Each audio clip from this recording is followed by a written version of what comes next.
Hello and welcome to the PlayStation Instrumentality Project, Game 119, Yaku, Yuujou Dangi. So, wait a second, PMC. I thought you said you weren't doing any more PIP until after SGDQ. What the hell's going on? Well,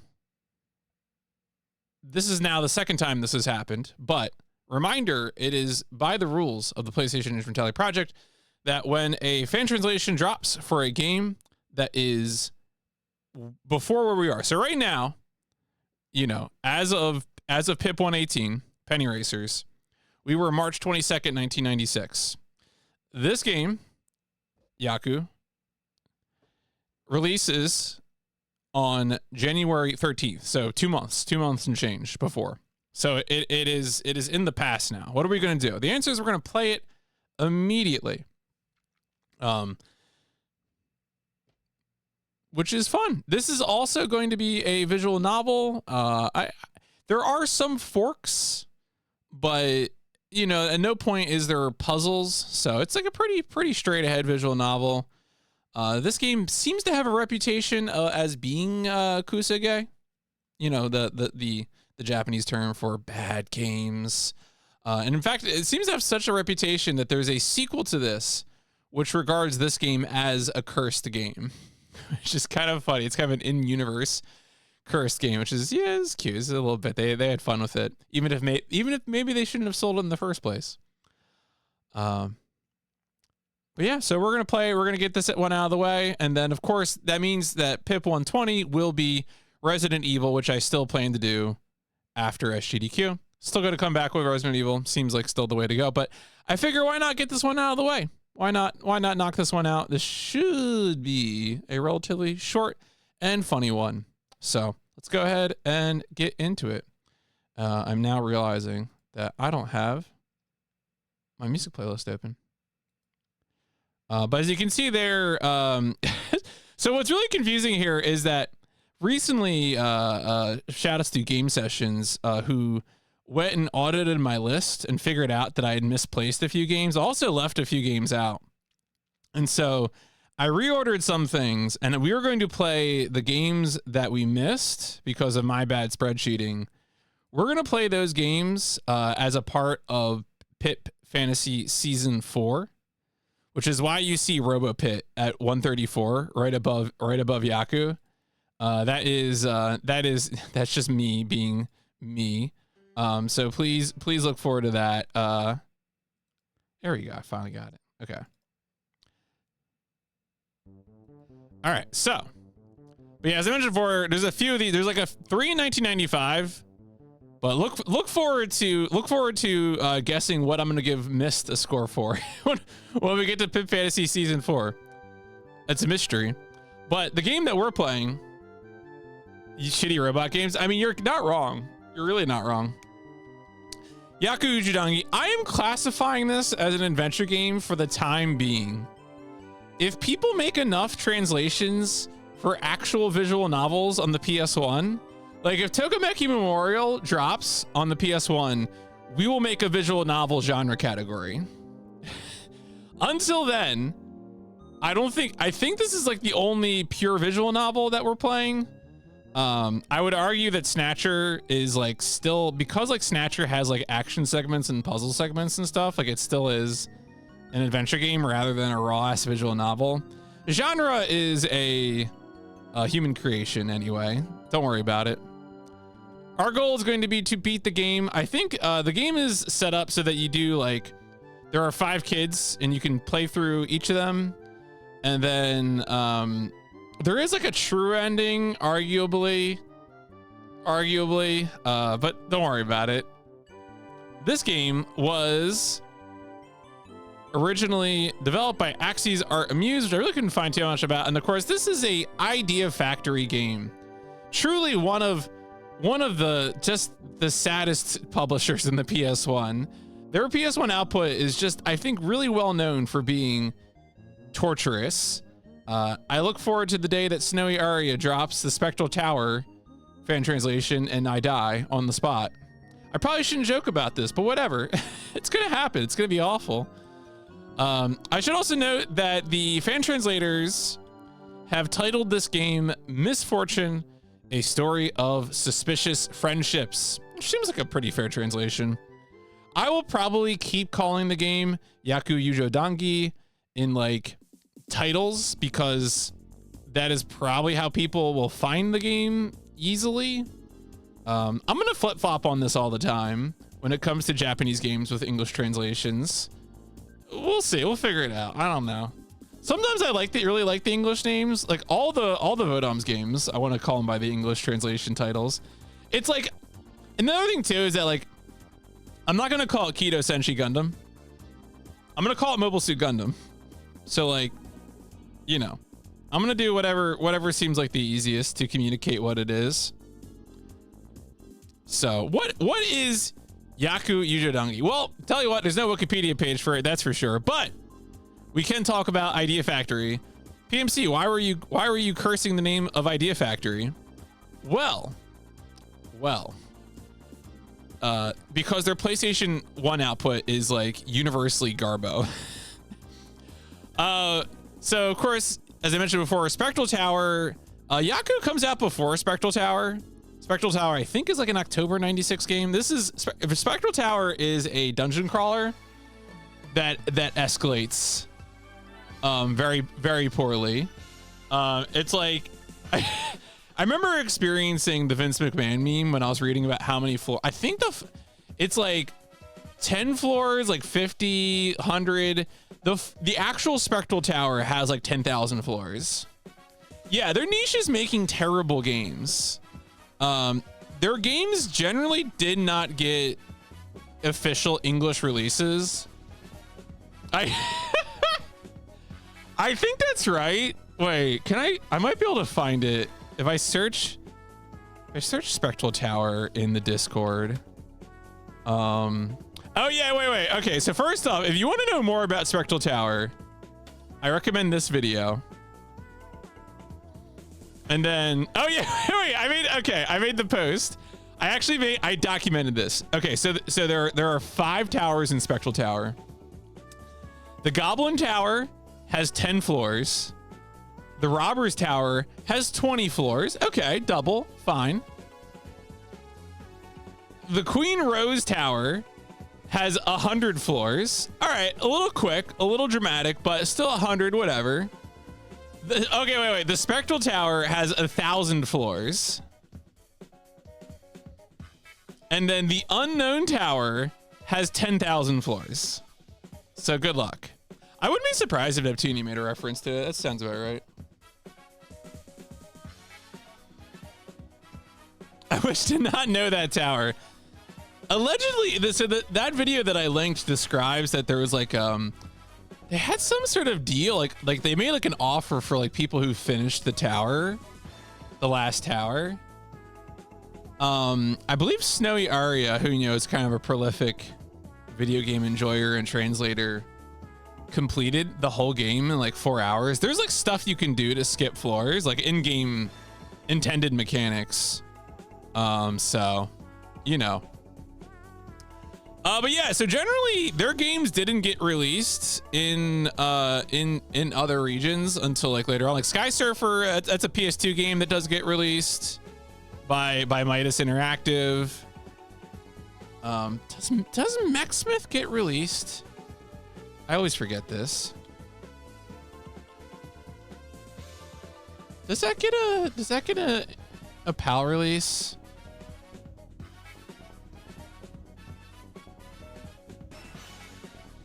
Honestly, all right, I don't remember. Anyway, they made a bunch of games. They're weirdos. Oh yeah, they made Blackstone Magic and Steel. Look forward to that, Tapioca. So I mean, this is a list of games published. So again, not every single one of these are developed. I think this Wikipedia article is a little suspect because there is a list of developed games at the bottom, I think. But it's like clearly, I don't know. It's like I'm pretty sure Spectral Force made the first one. I don't know. It's weird. Of course, and there's a lot of great. I mean, like especially once you get into the late PS2 era, you get a lot of stuff. Like you get Chaos Wars, of course, the infamously English dubbed Chaos Wars. And then eventually you get to, you know, I guess their most well-liked things like Neptunia. I don't know. I don't think I'm looking through this list and I don't think I've ever played any of these. So, you know, maybe one of these is good. I don't know. But I'm playing an Idea Factory game now, folks. We're getting to it. Yaku, Yuujou Dangi. Now, an important thing to note about the game's visual style is that those sort of like big faces with like the horrible eyes and the pale skin and all that. Oh, translate the OG.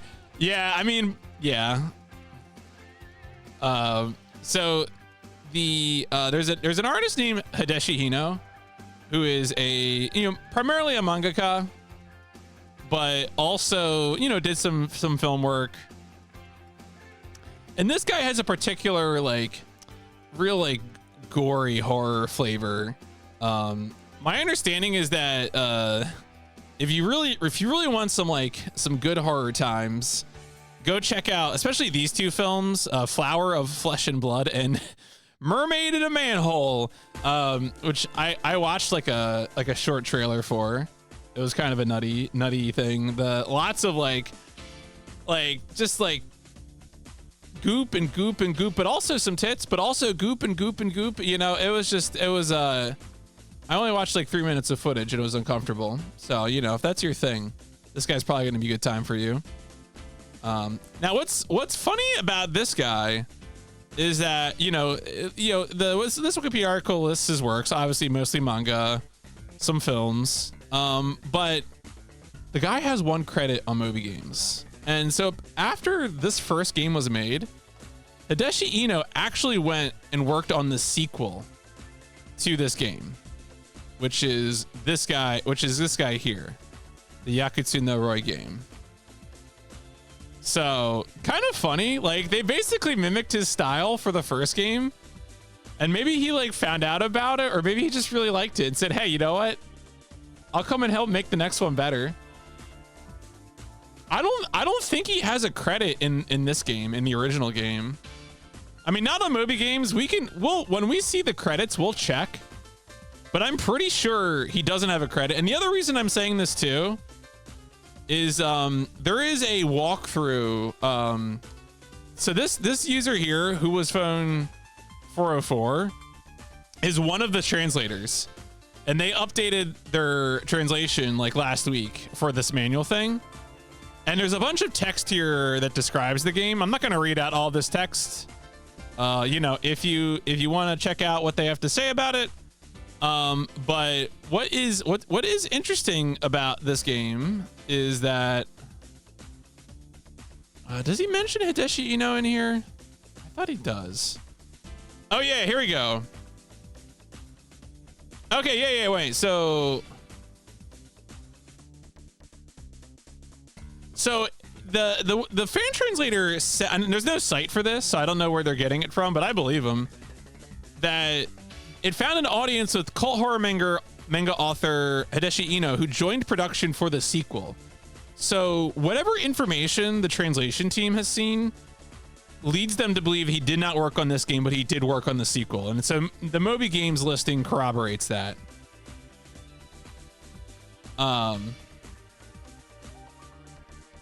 So, I don't know exactly what he did for the sequel game. It seems like he did something more than just having a style credit. Maybe he contributed designs or something. I mean, we can say that it seems the translation team is already working on the second game. So good news. Probably at some point we'll play the sequel and we'll be able to see, maybe more in detail what he contributed. But yeah, there's a lot of history information here, which, the game had apparently a relatively high price. The game was not reviewed well. The game is made fun of. So they in the sequel they make fun of this game, and then issues with the game. So this kind of goes through. This is a section that goes. There is no saving in this game, which is part of why this is going to be a one-session game. Like literally, there is no saving. I think there is some sort of password system, but that's about it. So the password system goes from like individual characters playthroughs, but the individual character playthroughs aren't even that long. So you know, it is what it is. Now let's take a look at the cover. Of course, the cover is not available in movie games, so we got to go over to our good friend PS6 Data Center. This, of course, is the front cover. You got the 5 kids. My understanding is the premise of the game is 5 kids are getting together and they are going to school to dig up a what's the term for when you like a time capsule that they left. Yeah, look at these models. That's some artisanal looking human beings. It's kind of funny, right? Because like, you know, to some extent it's meant to be horrific, but like also what's intentional and what's just sort of the limitations of making, you know, CG models in 96. A dangerous work that will hurt your emotions. I'm always saying this about my streams. Now, if you want this translation, it is available on RomHack. I mean, you can find it listed on most RomHack sites. It seems like the thing is downloadable on RomHack Plaza. I can't keep track of ROM hacking sites right now. Oh yeah, and then the translation is actually in here. And there's also, so the translation, you know, just kind of. Oh yeah, apparently the manual is really short. And so there is a bit in the manual where they're like, hey, the reason this manual is so short is because we care about the environment. We're just trying to reduce our material use, guys. All right. Idea Factory was ahead of the game. All right. they know what they're doing. All right. And then, so the walkthrough section mentions that, again, there are 5 characters and there's tables here that indicate like what the forks do. I'm probably just going to do whatever for most of these. And then there is like technically a true ending, which we'll try to do. I think all you have to do is just, know, like, so if you were playing the game without any use of walkthrough, you would have to do Hideaki's story 3 times to get the 3 hints that you would need to enter in. But whatever, we have the power of game facts, and we're playing this game in 2025. You know.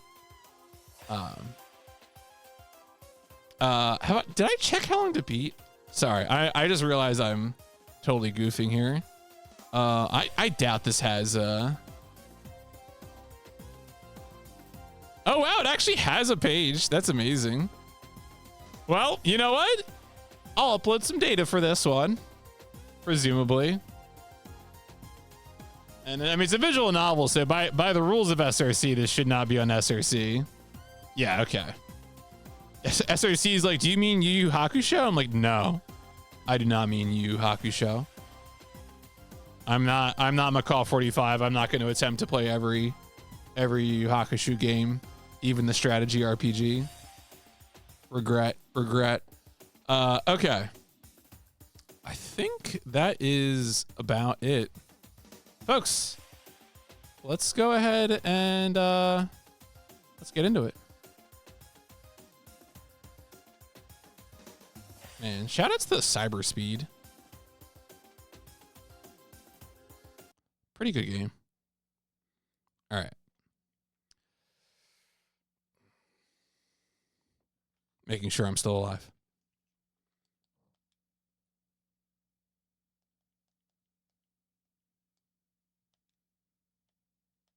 Well, what's impressive about this too is not only did they translate all the text, but they actually did all the FMVs as well. It's a pretty impressive translation. Like, good job, team. Oh yeah, that is how the cursor is supposed to appear. The cursor is just like.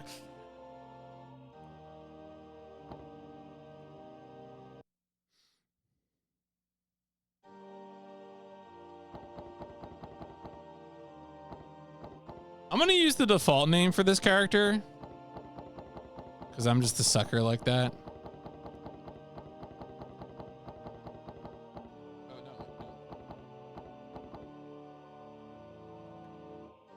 How long is this music track? Is it just looping like that?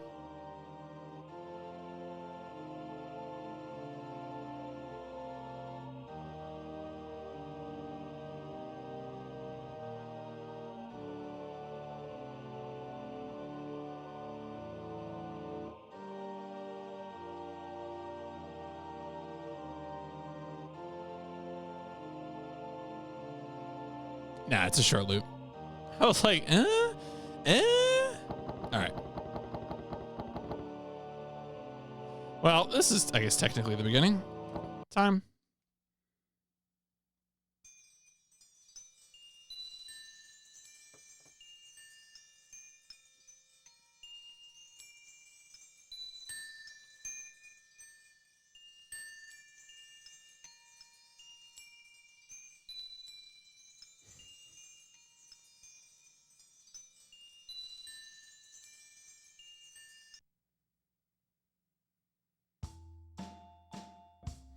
IFTV's first ever show, Misfortune, a story of suspicious friendships, will now begin.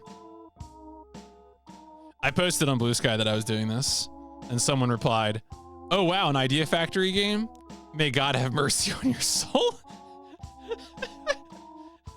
Idea Factory, truly, only the finest reputation.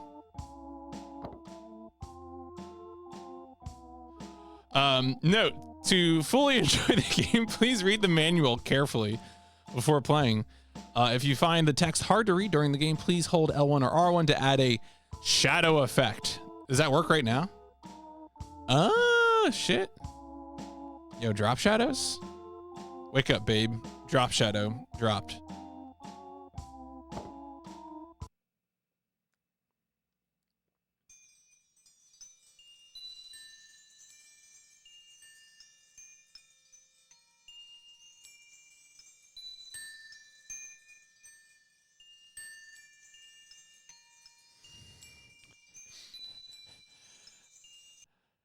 That has like real, you know the guy from Shogo who says like, "Please be nice to me, I'm just following orders." That's what that feels like. It has that same tone.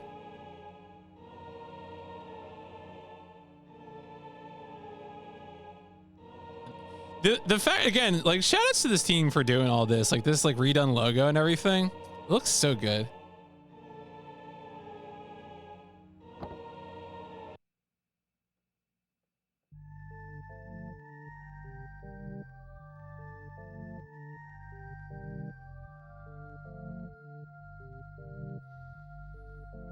Welcome to the realm of nightmares.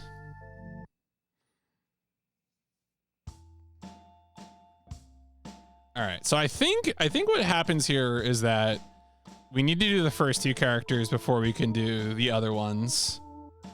And then again, I think it's Yuichi who has the true ending. What is the truth?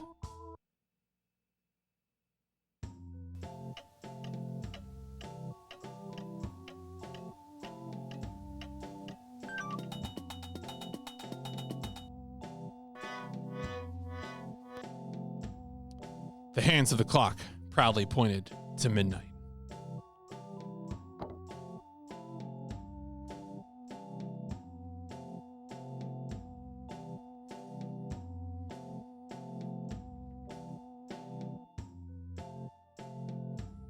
I was on my way to my old elementary school to keep a promise I made to my friends.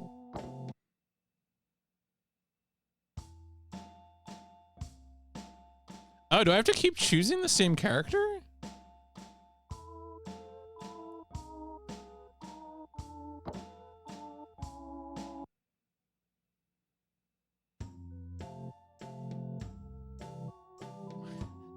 Maybe I don't understand the structure of this. Ah, Usui, you're here. You made it. These girls were my classmates in elementary school. The beautiful but cold girl was Gyoko. The cute one was Kana-chan. I quickly walked towards them.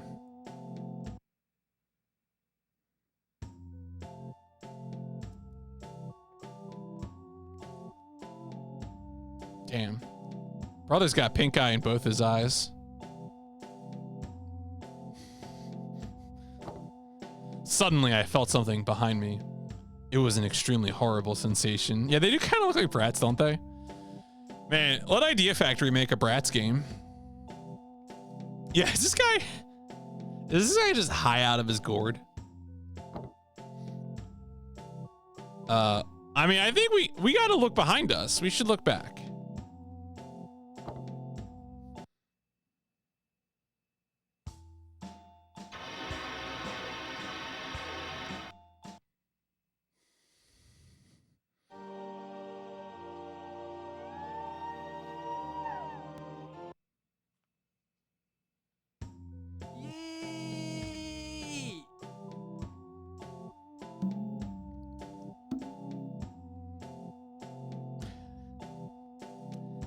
Hey, Usukyun. It's been a long time. Hideaki greeted me with a proud smile. He was holding a Jack-in-the-Box. Hideaki was also one of my classmates. He loved to play pranks on people. It was a bad habit he'd had since elementary school. So I think we're gathering to go to elementary school, right? So I assume Hideaki, again, is another one of the classmates. So we got one more, I think one more classmate who has to show up. Is that missing?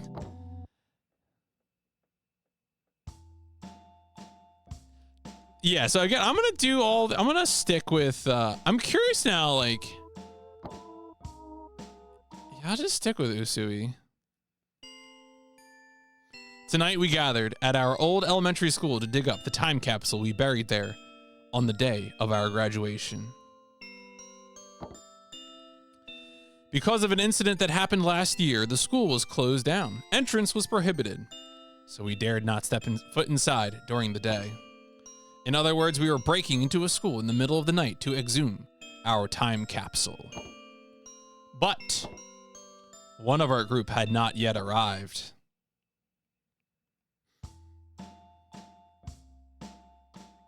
Sorry to keep you all waiting. Kept you waiting, huh?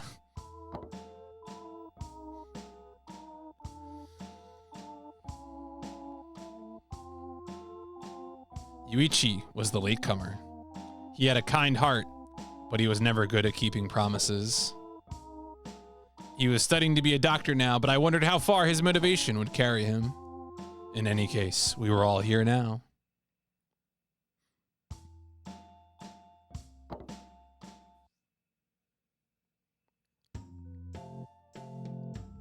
I'll go and dig up the time capsule. Leave it to me. After Yuichi passed each of us a drink, he opened the school gates and stepped through. He closed the gates behind him and began walking towards the school building. The drinks are my way of saying sorry for being late, Yuichi said as he disappeared inside the school.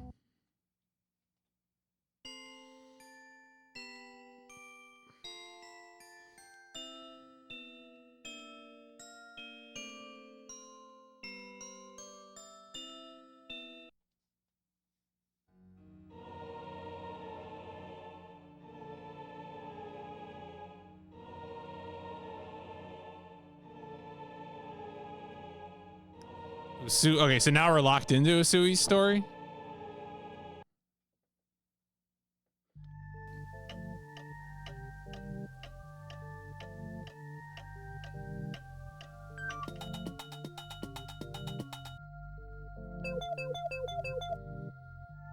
I began to grow anxious. Some time had passed since Yuichi entered the school. Yes, up Thunder. We're playing a real weird adventure game. Translation patch for this dropped just last week.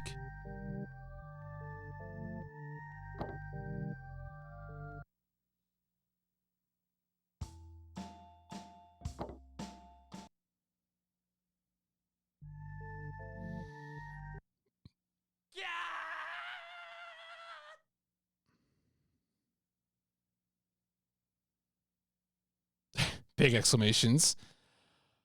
And you know, it's not like that's an interesting comparison to bring up, actually. LSD Dream Emulator, right? Because that is like a classical example of a weird PS1 game. I think because this is like a visual novel, it's going to be, in terms of playing it, more straightforward, right? But we'll see. Maybe it'll be really weird. You could say. We heard a sudden shriek from within the school building. It was Yuichi. Did he have an accident? Or did something else happen to him? Kyoko and Kana-chan looked at each other. Hideaki furrowed his brow with unease. I had to calm everyone down. I'm going to pull a silly face.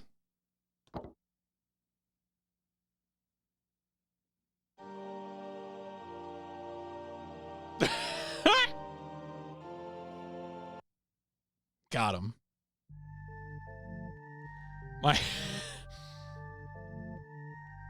My silly face did not go down well at all. Let's stay calm, I said with a big gulp.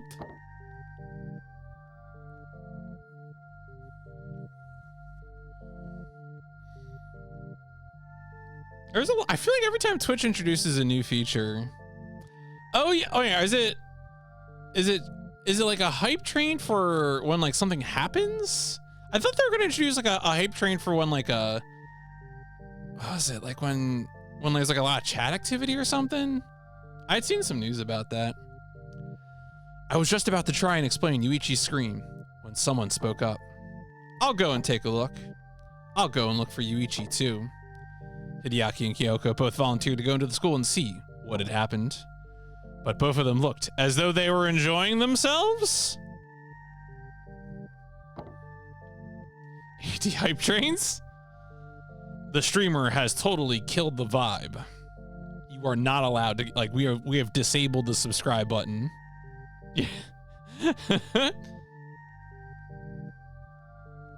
You are a detriment to the entire Twitch platform. Certain number of clicks. That could be it. Kana-chan and I decided to stay behind.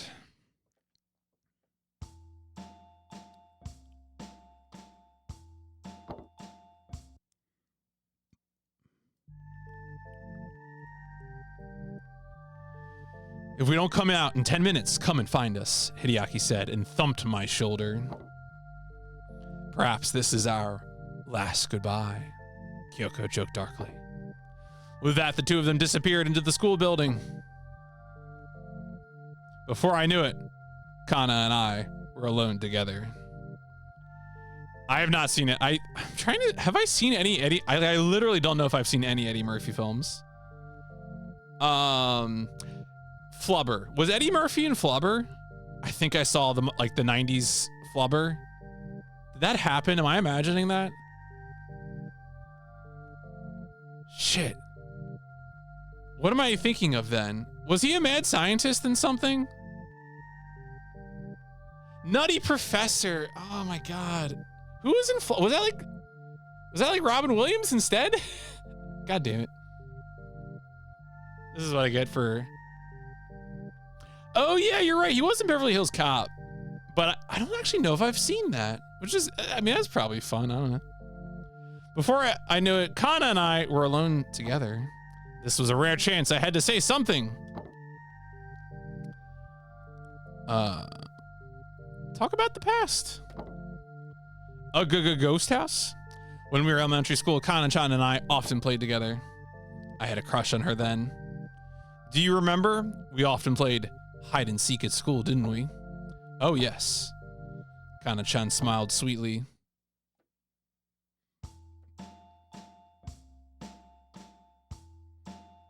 Yeah, influential movie. BHC. Don't play the PS2 game, though. Talking to Kana-chan made my heart beat faster and faster. Kana-chan glanced at me and then slowly continued speaking. What is this image? Lately I've been having the same dream over and over. I'm walking alone through a dark cave. What happens next? I remember walking in that cave once before, long ago. Yeah, so if you're just coming in, this is a visual novel, an early 1996 PS1 visual novel. A English translation dropped for it just last week. So we are on it. We are playing it.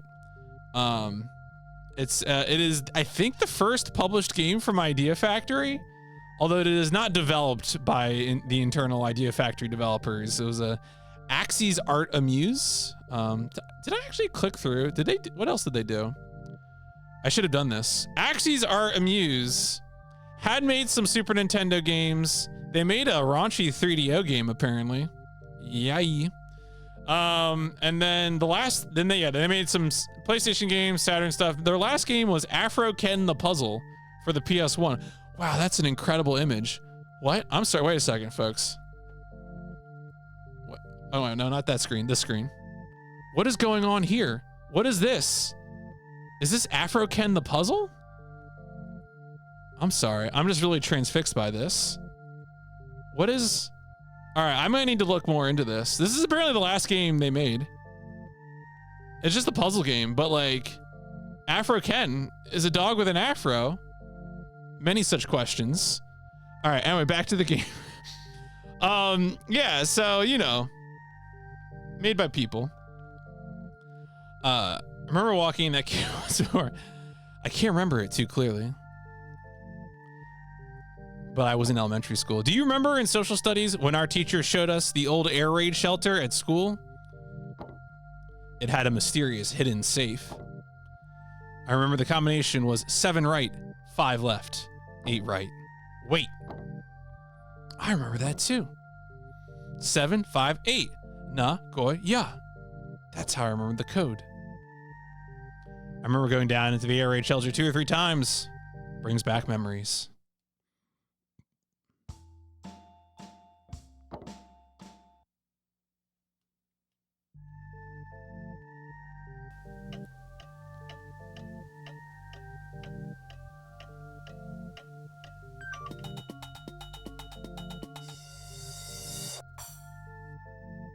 I suddenly noticed how much time had passed. I got carried away in our conversation. Were Yuichi, Hideaki, and Kyoko all right? I was suddenly very worried.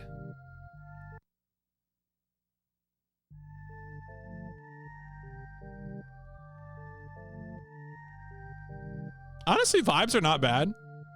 The fact that the music has to always cut out for loading things is like a little bit of a vibe killer, but the fact that they're doing some of these like zooms and stuff without breaking the music, which is good. I promised I would look for them if they didn't come back soon, but 20 minutes had already passed.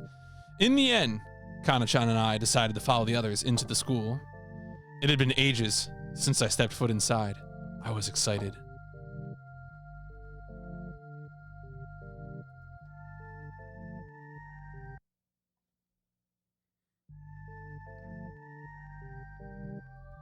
The corridors were very dark. I waited for my eyes to adjust to the darkness. Let's be careful, Kana-chan.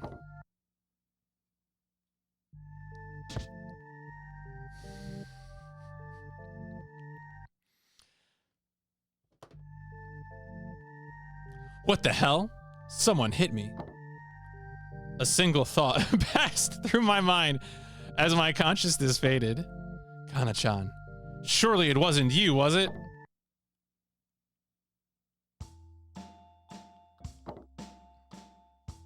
Damn, getting our ass beat. Welcome to Shigeru's room. Oh. God. Uh-oh. What on earth? I was tied to a chair with some rope. I couldn't move an inch. How may I assist you today, sir? This guy's totally insane. If you have no requests, please allow me to hack up your body. He's gonna kill me. I don't have a beard. Cut my hair. A haircut, is it? Please relax, sir. I'm quite skilled with my scissors. take a look at this doll.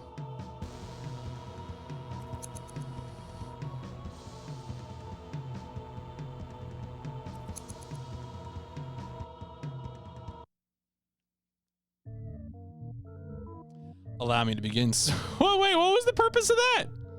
Very strange. Allow me to begin, sir.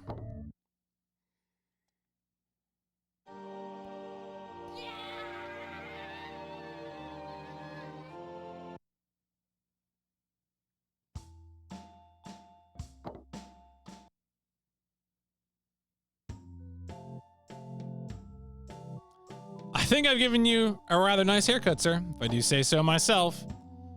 For some reason, this weirdo is practicing his hairdressing skills on me. I found you collapsed in the hallway and took the liberty of bringing you in here, sir. But why is a hairdresser here? This is an abandoned school. There's definitely something very strange about this guy.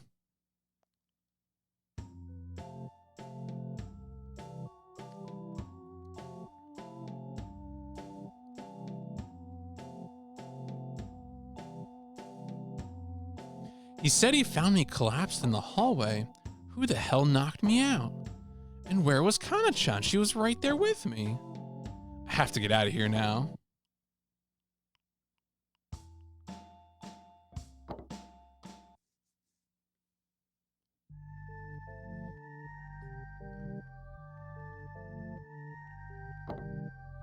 The room I had just left, it was really a classroom, was at the end of the corridor. I heard the click of the door being locked from the inside. I knew I could not get back in. I had no choice now. I started walking down the corridor slowly.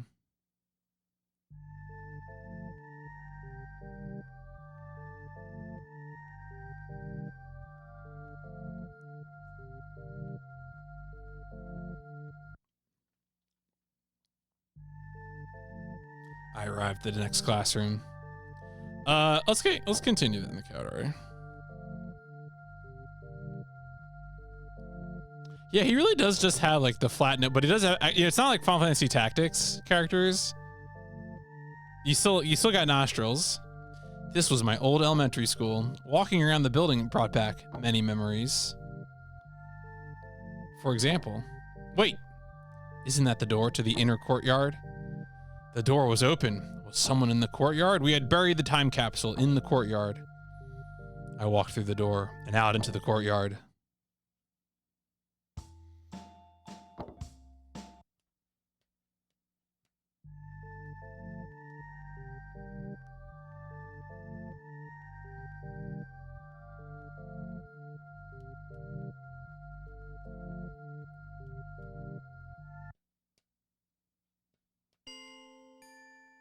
It looked exactly the same. I slowly walked over to where we buried the time capsule together all those years ago. Yes, it was right about here.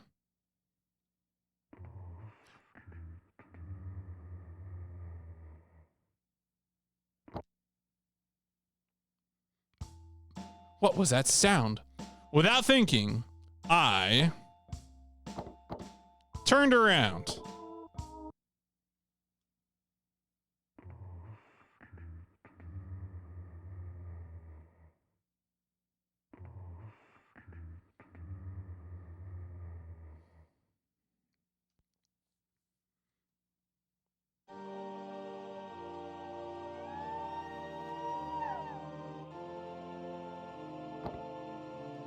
The hell was that? I have to get out of here.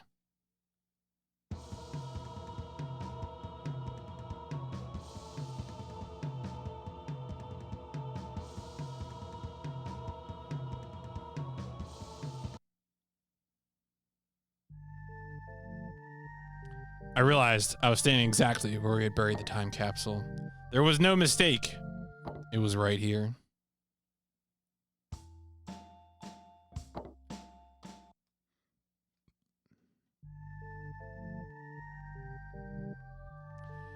I was at the exact spot where we had buried the time capsule, but no matter how deep I dug, I could not find it.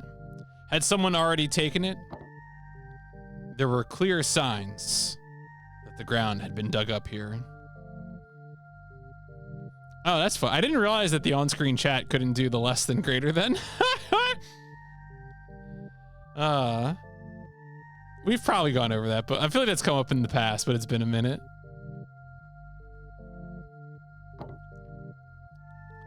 There's still something left in the ground.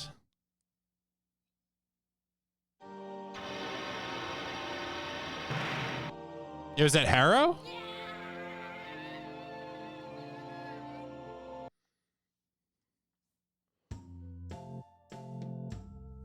What's this? A rubber doll? Who left this here? Who would play a prank like this? All the strange things that have happened tonight must have been part of a big prank. You can't fool me anymore. I raised my head and looked around. There was no one there. The door to the other school building across the courtyard was open. Yeah, it's, you know, it would be, I would wonder what kind of like mechanic you, like if you wanted to include some other sort of gamification, some game system, what you would add to this. For now, I decided to enter the other school building.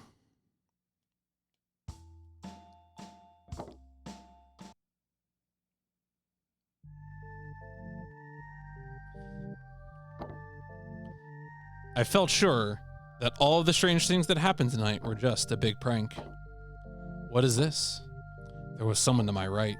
Fear shot through me as the shadowy figure grew closer. I looked over my shoulder at them.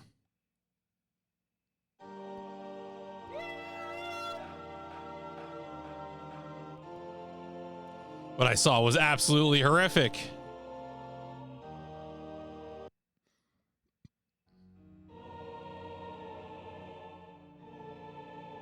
Misfortune.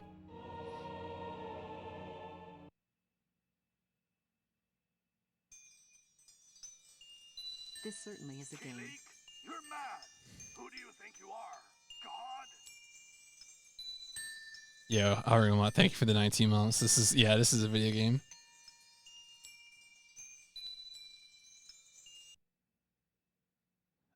Wait, did Usui die?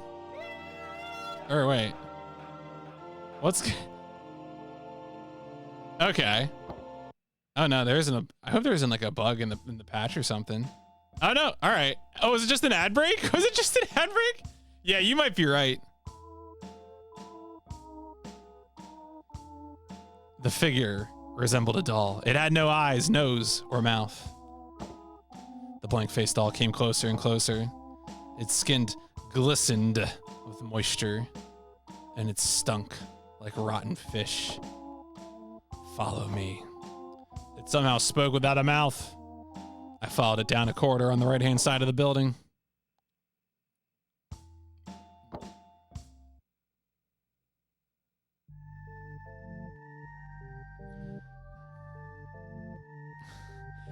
The doors to the classrooms were all nailed shut with boards. Someone was making renovations. I continued to follow the doll down the hallway.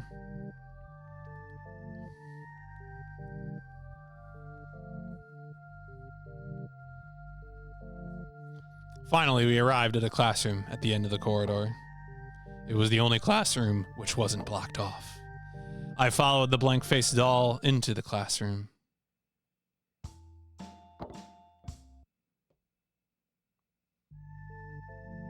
Something ominous about the red and blue shirt. It was very dimly lit inside. There was a hole in the wall where the blackboard once was. It led to the classroom next door. These weren't very tasteful renovations, but wait, there was something even stranger.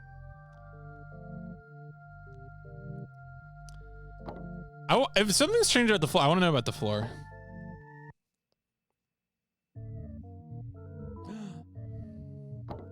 The floor seemed to be covered in the flesh and bones of animals. Rotten skin and fresh meat were mixed together. It made me want to vomit.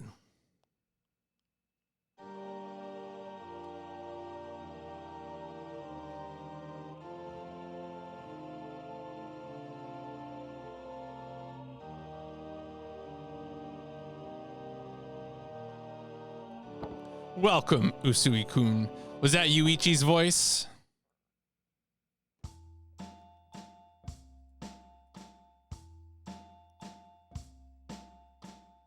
You have finally arrived. Yuichi was dressed like a doctor. What on earth was going on here? Yuichi and the doll walked through the hole in the wall. I silently followed them.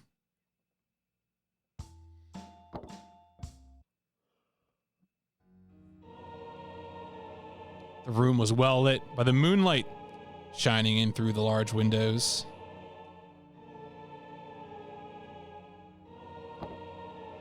Is this an operating room?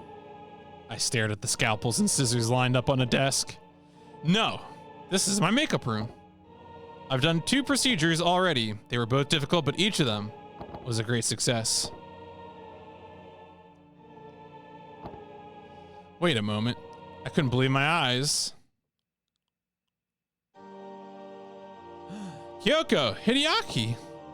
Those pale bodies suspended from the ceiling by ropes. Kyoko and Hideaki. Yuichi, you did this?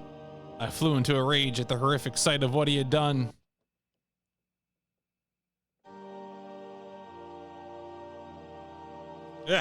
Don't worry about them.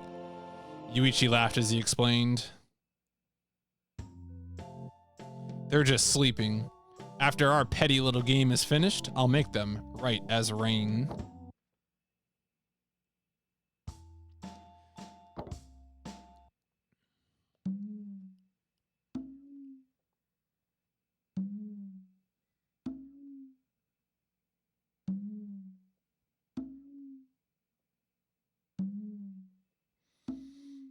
I ordered you to open the gas cylinders in the back. At Yuichi's words, the doll immediately left the room. Let the game of orders begin. Yuichi let out a big sigh and turned to face me.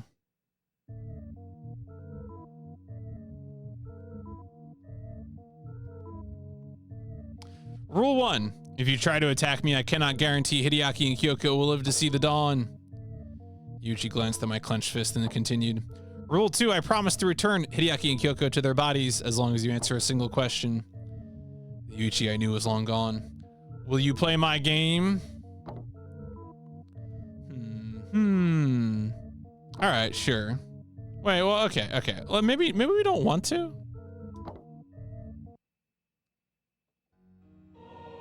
Stop messing around. These are your friends. I moved closer to Yuichi. My friends? Friends? More of a Seinfeld enjoyer. Friends, you say? The people that called me a pig and laughed at me are my friends? You're the one messing around. I couldn't care less what happens to them.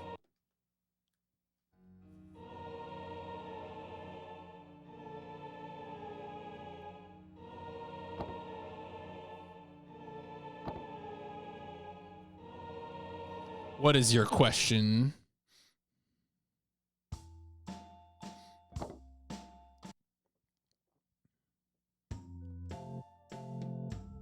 Glared at Yuichi. Ignoring me, Yuichi began to explain. What was the wish that I put into the time capsule? You have 1 hour to find the answer. If your time runs out, I'll dispose of these 2. If you hurt Hideaki and Kyoko, I'll dispose of you too, Yuichi. I left the room to search for the time capsule.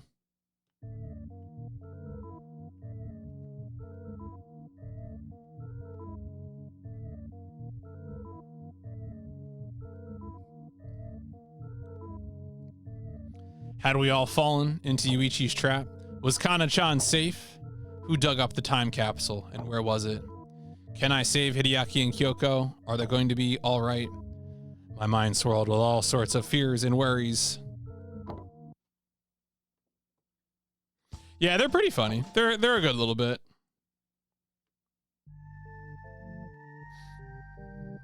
I walked back through the hole in the wall and into the corridor. I need to search the area where the time capsule was buried.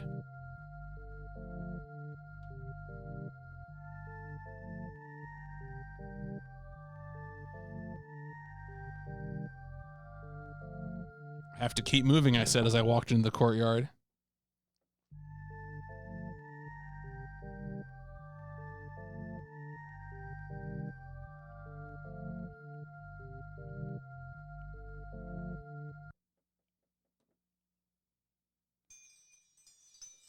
I returned to the place where we had buried the time capsule.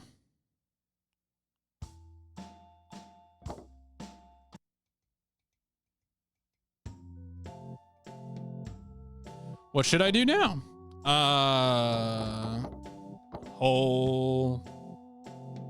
Nothing looked different.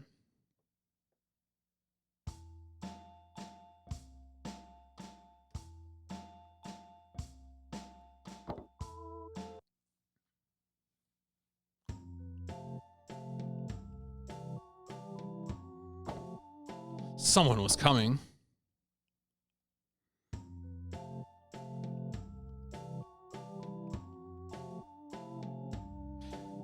It was Kana-chan. We were relieved to be reunited. We told each other about the strange things we had seen. Kana-chan told me she had entered an underground cave. She said Kyoko had turned into a monster. I explained that Yuichi was behind it all. In order to save Kyoko and Hideaki, we had to find out what Yuichi had wished for all those years ago. Then perhaps... Kana-chan removed a folded piece of paper from her pocket. The paper was covered in childish handwriting. My wish by Yuichi. Yo, what's up, Lau? How's it going?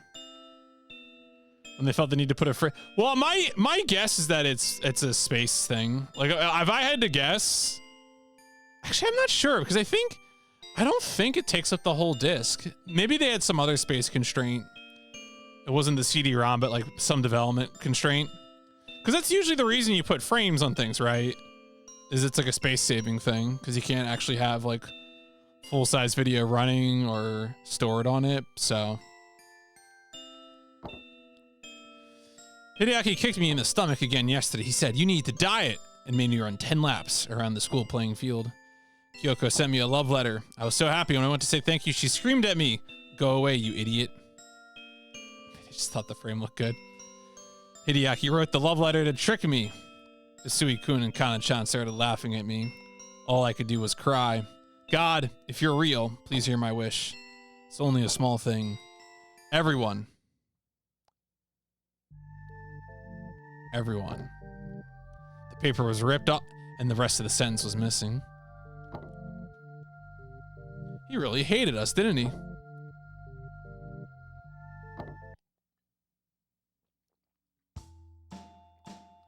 They actually modeled the tears. It's pretty good.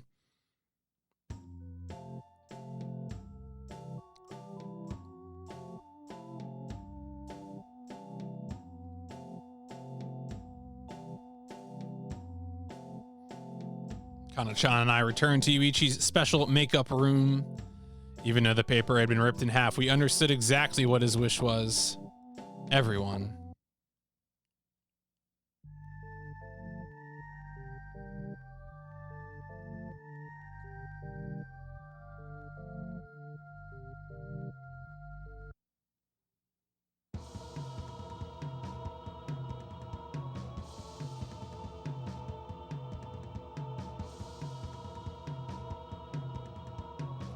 Get them! Yuichi's voice welcomed us back to his special makeup room. The blank-faced doll beside him was clutching a knife. Yuichi had changed his mind. He had decided to attack us. Don't hesitate. Attack. Yuichi shouted even louder. The featureless doll slowly approached Kana-chan and me.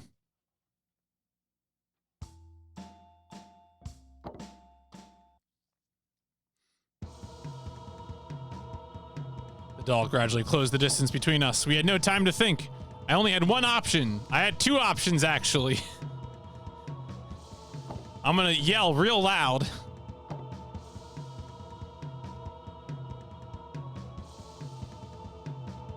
Shouted as loudly as I could.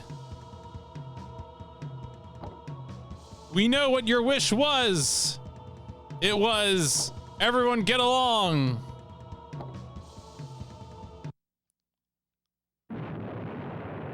Suddenly, the room shook violently. An explosion shook the school. Oh my God.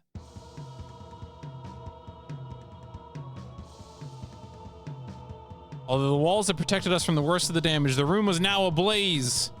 It must have been those gas cylinders. The faceless doll was writhing around on the floor, engulfed in dirty crimson flames. I froze amidst the sudden chaos. We have to get out of here. I smashed a window with my fist. Let's go, Kana-chan yelled. Kana-chan quickly climbed out of the broken window. Hideaki and Kyoko, I crouched over both of them and shook them hard. They were both as cold as corpses. Shake them harder. I couldn't leave them behind. I began to shake them harder. Hideaki, Kyoko. It's too late, you idiot. It was Yuichi. There's a typo. He stared at me, cheerful as ever. No, Hideaki, Kyoko, wake up. As if my desperation had somehow resurrected them. They both slowly opened their eyes. What happened? Yeah, so I'm being given an opportunity to switch perspectives. The translation team does not recommend switching perspectives. They recommend playing the game through with each character instead of changing from bit to bit.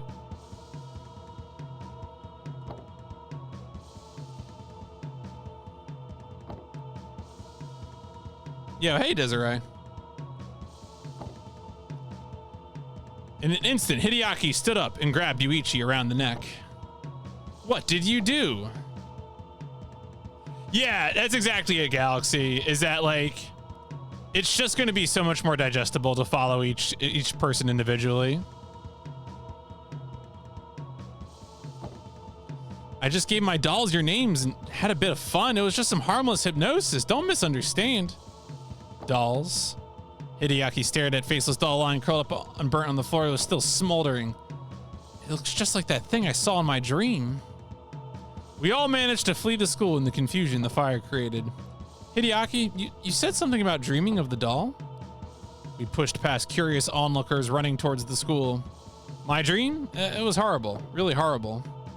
Hideaki's eyes narrowed as he stared at the fire in the distance. Misfortune.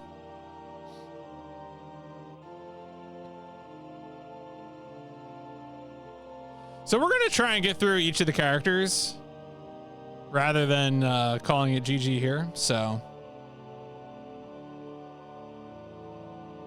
I don't even know what the first descendant is. Is that like a survival game? All right, I'm going to make a note of this. I don't know if the game actually will, if the game needs me to input this or what, but the end.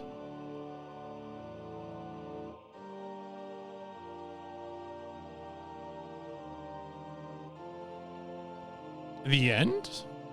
All right. It's true. It is. It is. English translation dropped for it just last week. Destiny and Warframe, but better. Hot takes. It's a very new patch. Only came out last week.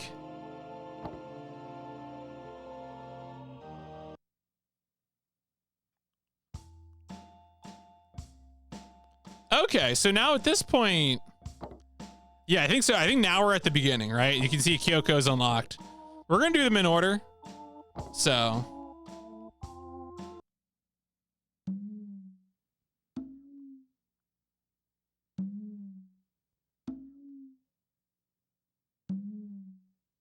I am a girl who is deeply in love.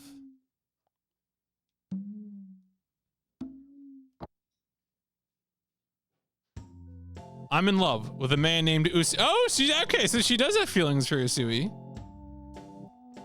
He'll be here soon. I'm so happy to see him again. Yes, I am so happy. So my hope is to try and do all 5 characters once. I'm not gonna do all endings, but this should be a one night thing. Because we already just finished the first character, so. We're meeting here tonight at our old elementary school to keep a promise we made long. Yeah, if this was a longer game, I would not have tried to do it before SGDQ. But since it's a one night thing, I was like, yeah, let me just do it. There are 5 of us in total. Kyoko, Hideaki, and I are already here. We're still waiting for the other 2.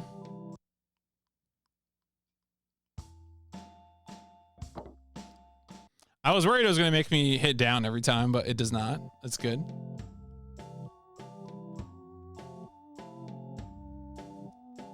Asui, you're here. I turned around at the sound of Kyoko's words.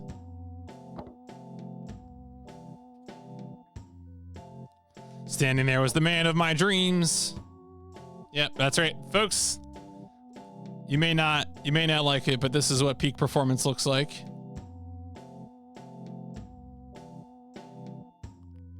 It's been a long time, Usui. Immediately started chatting with Hiki while Kyoko and I looked on. Kana, you really liked Usui, don't you? You really like. Don't know how to answer. You know, yeah, yes. Yes, I do. I whispered back to Kyoko. Then I'll try and give you a chance to be alone together. Tell him how you feel. Kyoko affectionately patted me on the back.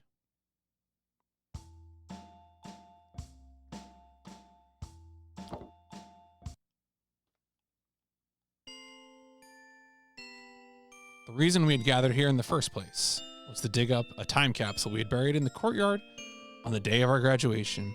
However, we had to break into the school in the middle of the night. The school was closed down because of an incident last year, so we had no choice but to sneak in under the cover of darkness. Finally, Yuichi-kun arrived late as ever. Sorry to keep you all waiting.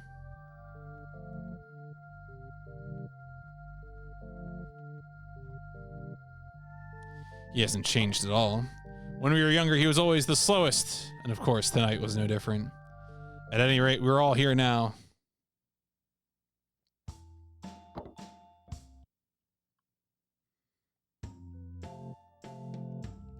I'll go and dig up the time capsule. Leave it to me. The drinks are my way of saying sorry for being late.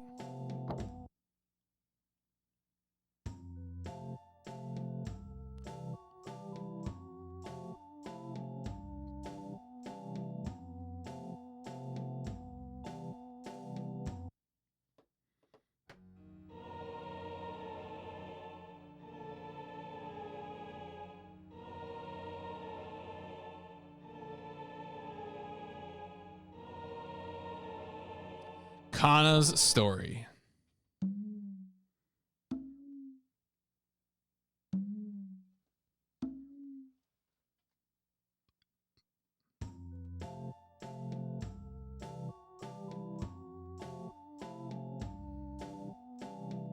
Sui was so handsome.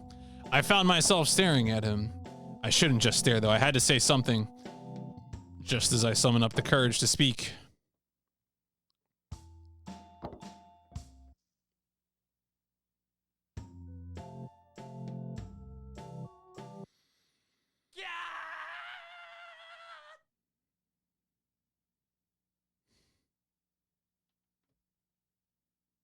Ah, we hear a sudden shriek from within the school building. Was that Yuichi screaming? I suddenly realized how much time had passed since Yuichi had gone inside. I began to feel very frightened. I'm gonna run over to Usui. In fear, I ran over to stand near Usui. It's all right, don't worry. Usui-kun reassured everyone. He does not make a silly face here. Then he looked at the school. When I turned to face the school, I did not see anything unusual. Kyoko and Hideyaki looked worried.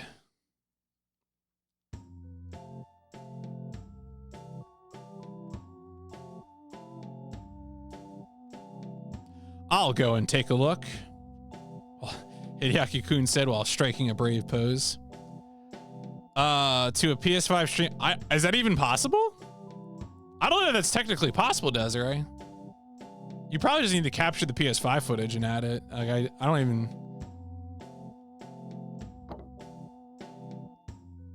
I'll go and look for Yuichi too, said Kyoko.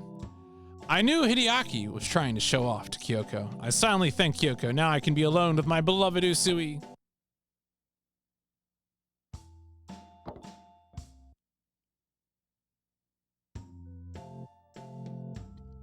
If we don't come out in 10 minutes, come and find us. Hideaki thumped Usui-kun's shoulder and opened the school gates and began walking towards the building. Perhaps this is our last goodbye, Kyoko joked darkly. I mean, stability? Yeah, look. Streaming, using OBS and everything is, you got to figure out your network stuff and your setup and everything. Certainly don't want to imply streaming is easy, but Kyoko laughed and suddenly grabbed my hand. I don't think Usui-kun understood her joke. He was always very serious. But I thought I saw anger flash across his eyes briefly. Kyoko followed Hideaki and they both entered the dark school building. My heart began to beat faster now that Usui-kun and I were alone. What should I do? The others had suddenly left, so I began to feel very nervous. Perhaps sensing my awkwardness, Usui-kun kindly spoke to me. We often played hide and seek at school. Do you remember? I didn't remember that. I don't know what to say. Yes. Yes. Absolutely. Yes, I said, and sweetly smiled at Usui. He smiled back.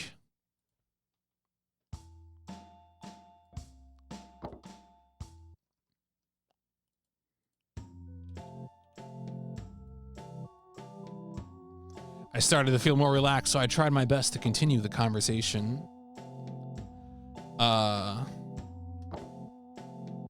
So if she talks about friends, because we also chose to talk about friends with Usui, but is this going to be the same thing? I decided to tell Usui-kun about something horrible that had happened to my friend. Listen, I have a friend named Nogu-chan. She had a really cute white cat. Really? One day I came home totally drenched from the rain. Nogu-chan tried to drive her by putting her in the microwave.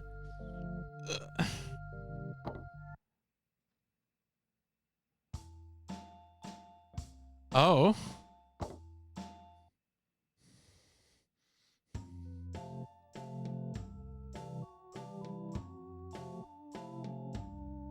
Yeah, don't do that, folks. I was so happy to talk to him. I suddenly realized that we'd gotten carried away in our conversation. The others had gone inside the school ages ago.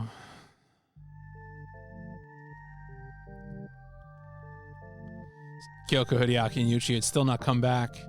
After talking it over with Usui-kun, we decided to go inside as well.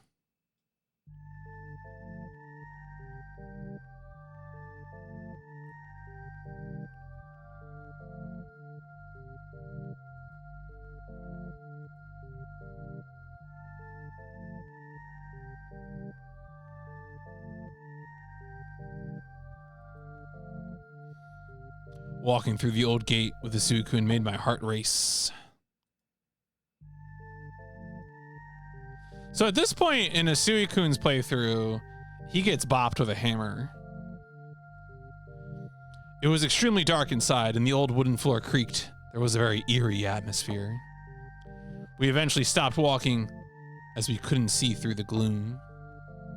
But I was very happy because Usui-kun was there beside me.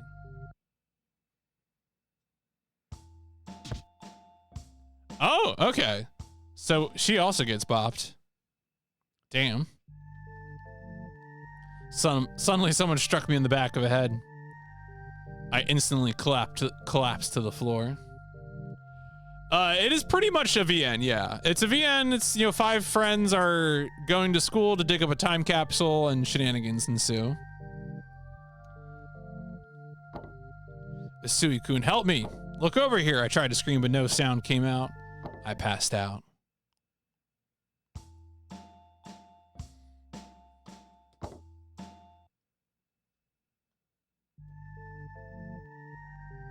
Ugh. I slowly regained consciousness. How long had I been out for? Where was I? A cave? For some reason, I seemed to be underground. My head hurt a little, but otherwise, I was unharmed. Where was the exit? I looked around in a panic, but I had no idea. What was that sound? Sounded like metal scraping. That's not metal scraping against metal. Feeling desperate, I began walking in the direction of the noise.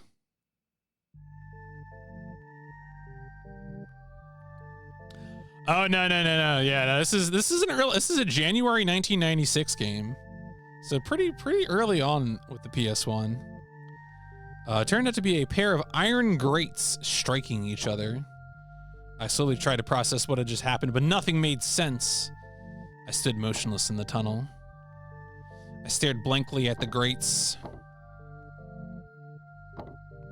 Suddenly realized something. Through the grates, I saw a safe.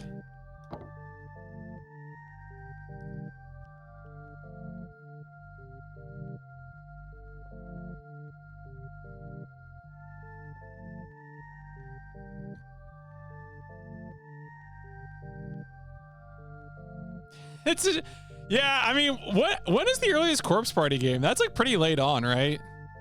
And I know like the official, there's like an official English release of one on like PS Vita or something.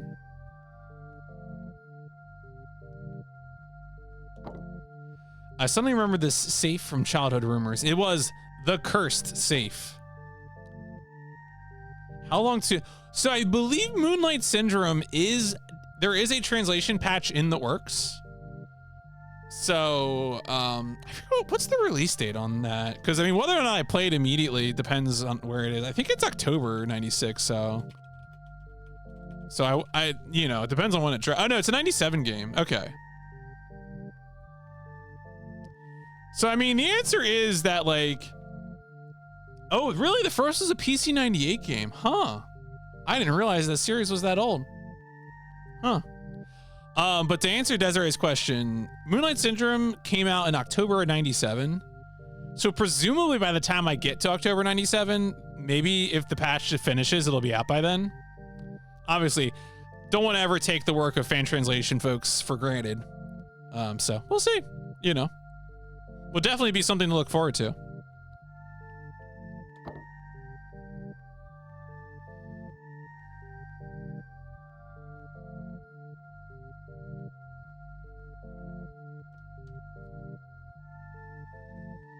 I thought it was just a story like the slit-mouthed woman, but here I was staring at the cursed safe with my very own eyes. The story went like this.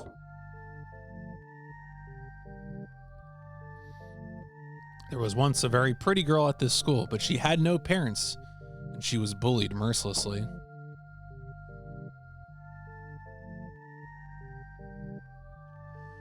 Every day, the other students would fill her desk drawer with sand and then pour it over her head. They treated her horribly. But one day, the leader of the bullies suddenly went missing. The police searched all over for her, but to no avail. I remember that was in the papers, so this part of the story was certainly true. After that, a rumor began to spread that the orphaned girl locked the bully in a safe in the abandoned air raid shelter under the school. They said that the safe was full of sand. That was the rumor anyway. I stared at the safe again. I think we know now, right? Because we talked to her about it in her dream. So, I know how to open the safe. Yes. There was a way to open the cursed safe full of sand. Place my hand on the safe dial. And sorry, the solution is right 7 times.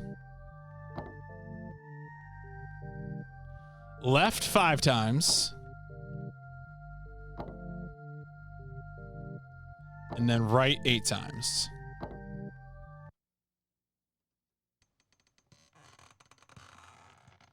There was a loud crunch. Then the safe slowly opened.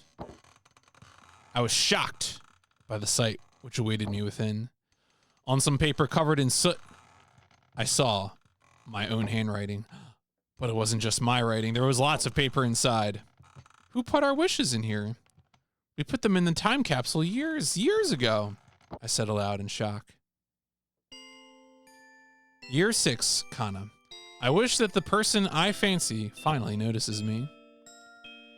Usui. I wish that we all stay friends, even after we graduate. Hideaki. I wish to become someone people respect all over the world. Kyoko. I really love Usui. I hope he falls in love with me. I gasped when I read Kyoko's wish. I knew I had read something private. I placed the papers back into the safe. I hope no one finds this, I whispered to myself.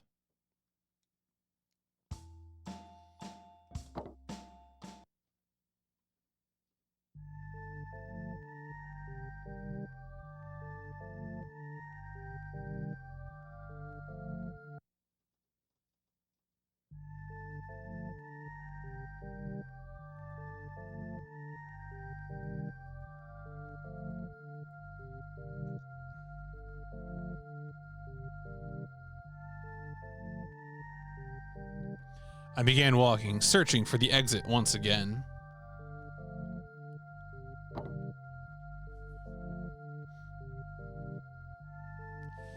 After about 5 minutes, I finally remembered this place was the abandoned air raid shelter we'd often played in as children, but I did not remember it being this big as a child.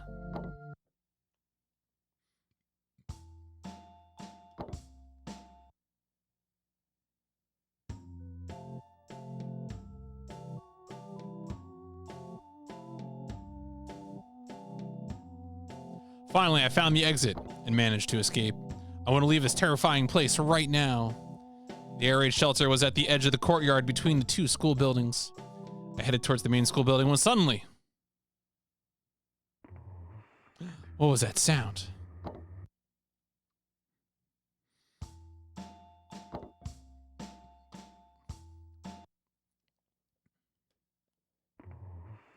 What was that sound? Something making a weird rustling was approaching. What on earth could it be without thinking? I stared towards the noise. I strained my eyes and looked in the direction of the creepy sound. But I couldn't see anything. Abruptly, the sound stopped. Did I really hear something? Was it my imagination?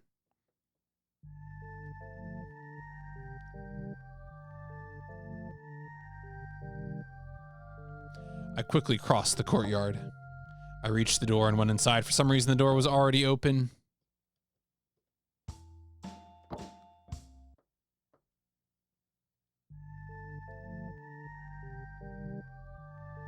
I was sure the main exit was on the left. I crept down the gloomy hallway. It was extremely dark, but the corridor was faintly illuminated by the light of the moon.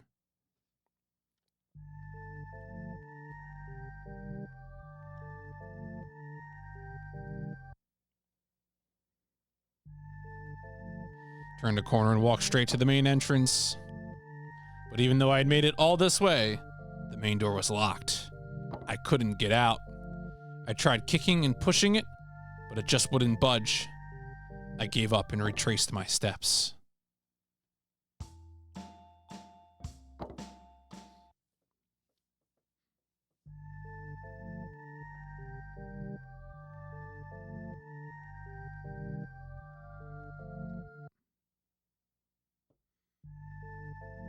Who on earth had attacked me?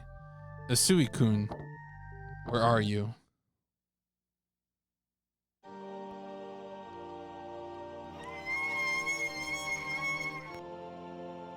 The being standing before me was absolutely ghastly. Misfortune. Yeah, we gotta go to the commercial break.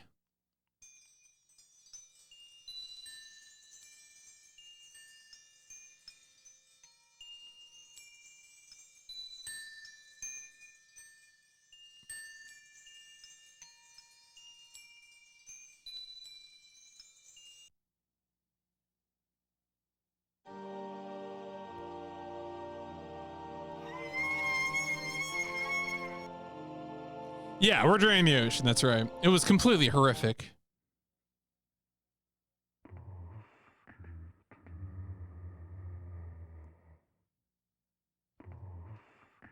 This is the power of the PlayStation, folks. What the hell is that? A creature with a terrifying face appeared right in front of me. In desperation, I dashed past the monster and sprinted into a classroom at the end of the hallway. Found myself in the science room. I hid under a long desk as the creature entered the room. The creature began searching for me. What am I gonna do?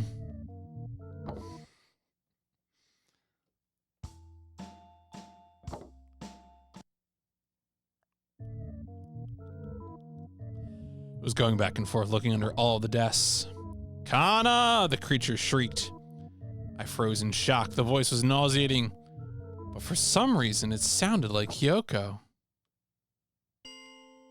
Kana, where are you? Come out, please.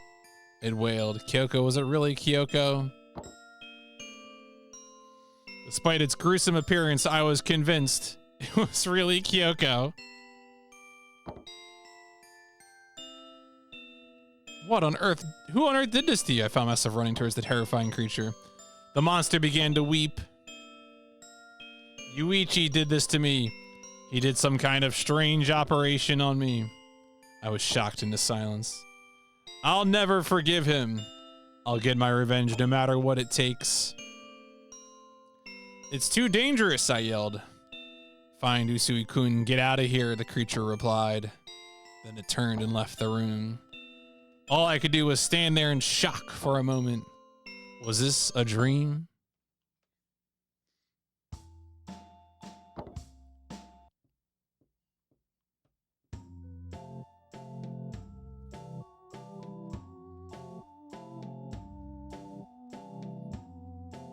I needed to find Usui-kun as soon as possible.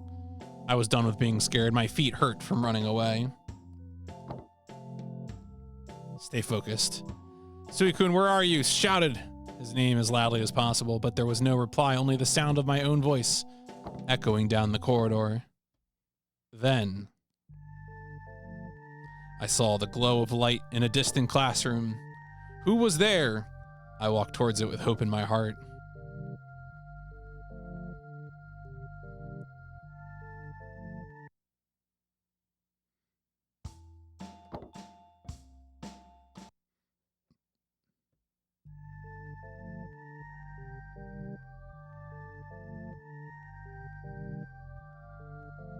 I arrived at the classroom door, but it was locked from the inside. I could not open the door. I will knock on the door.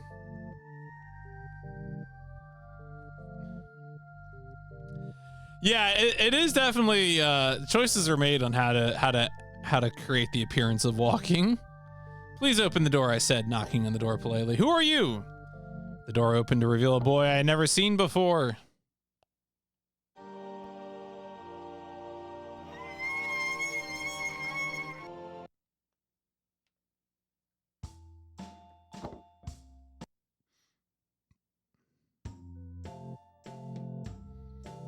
What's with all this noise? The young man standing in the doorway began to speak. The spirits won't be able to rest if you make all this noise. Spirits! There was a murder at this school last year, right? I was the murder victim, but there was something I needed to do, so I didn't pass on. I've become a bound ghost, trapped in this school forever. Was this boy really a ghost? I had never seen such a cheerful-looking ghost before. Well, I had never seen a ghost before either. I decided to ask him a question. Where is Usui? Do you know a boy named Usui? I saw a boy a while ago. I don't know if he was the boy you were looking for, though. I think he went to the courtyard. He dropped something in the corridor. Please look for it. I bowed to the ghost and made my way back to the courtyard.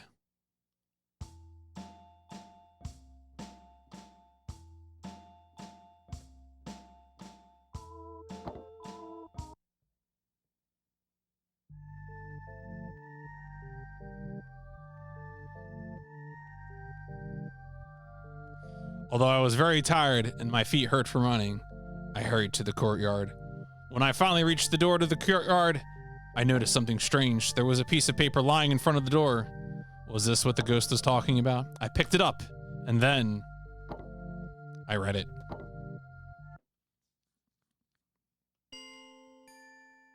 Paper was covered in childish handwriting. My wish by Yuichi. The single sentence shocked me. This was the letter Yuichi had placed in the time capsule years ago. Who had put it here? I was extremely uneasy. I decided to keep moving.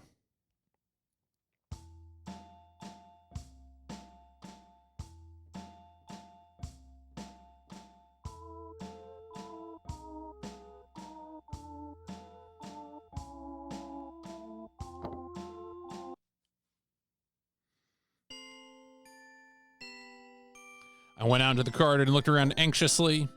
Where are you, Usui?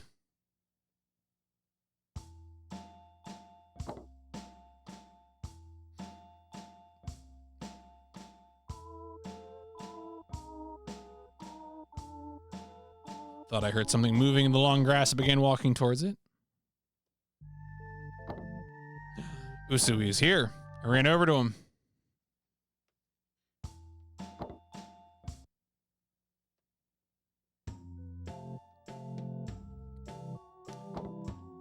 Kana-chan. We had finally been reunited. We told each other about the strange events we had experienced. I told Usui about poor Kyoko in the air raid shelter. Usui explained it was all Yuichi-kun's doing.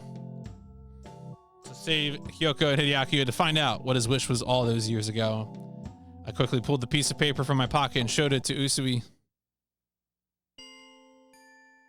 Usui began to read my wish. Right, so we did this already. We saw this.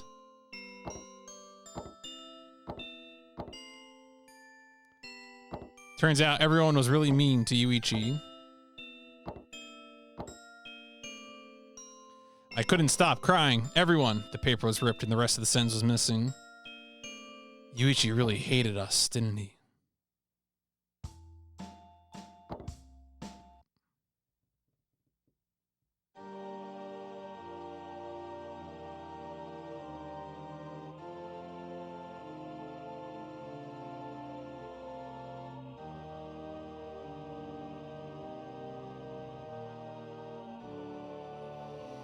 We had to confront Yuichi right now. We returned to the school building and passed through classrooms that had huge holes in their walls.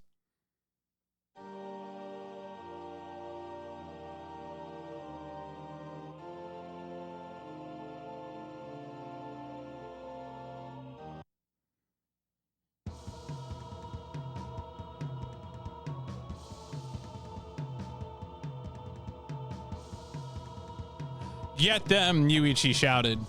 Strangely, Yuichi was dressed as a doctor. Beside him was a horrific monster with no face.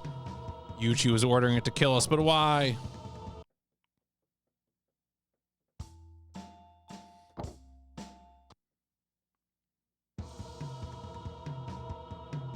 The creature slowly approached us, but Usui pushed it away. Usui and Yuichi began to shout at each other. I was stunned into silence by the bizarre situation. That is not silence. That is the opposite. Unable to bear it any longer, I screamed and fell to the floor. A single prey echoed in my mind. If this is a dream, wake me up.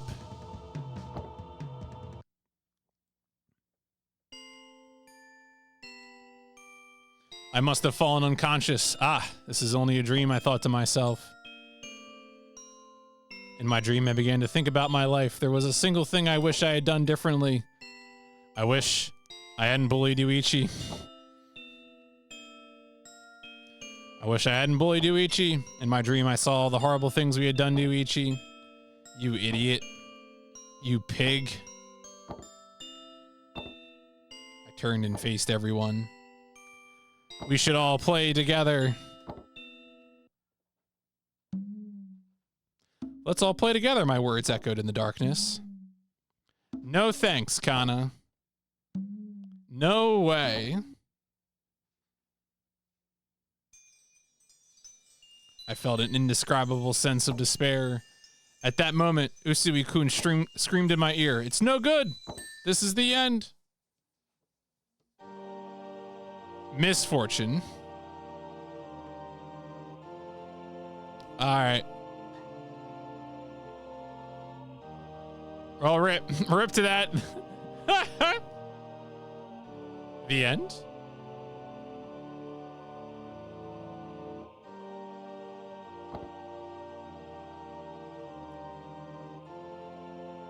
The end?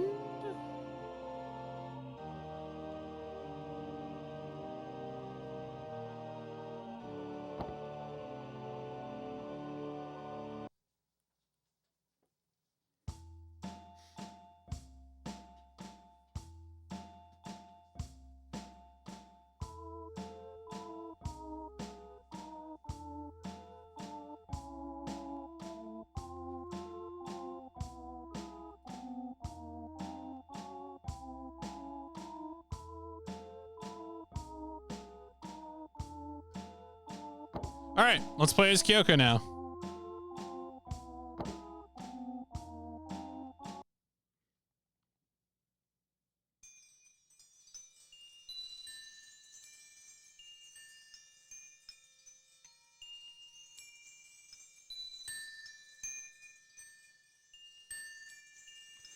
Who on earth could even imagine such a hideous situation? I'm about to tell you about the most horrifying night of my life.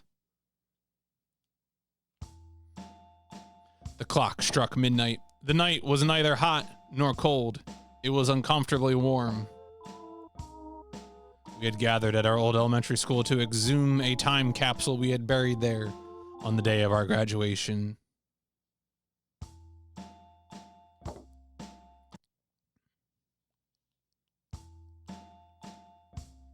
My name is Kyoko. I'm just an ordinary girl, the kind you can meet anywhere. Yee! He's Hideaki, a stylish guy who is popular with the ladies, but he likes to play pranks on people.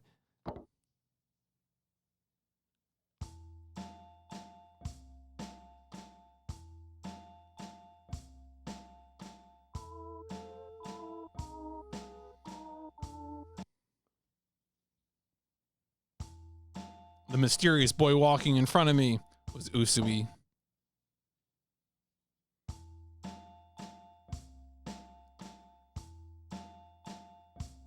That innocent-looking girl is Kana-chan. She's my best friend. She has a crush on Usui. Kana, you really like Usui, don't you? I whispered. She turned bright crimson. I'm not sure, she replied. Kana, you haven't changed a bit. I laughed.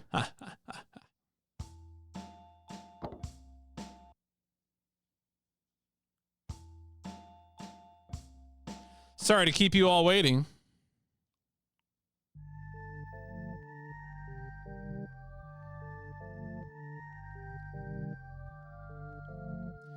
Yuichi was the last to arrive. He was a really unattractive, stupid guy. Now we were all there. Damn, Kyoko.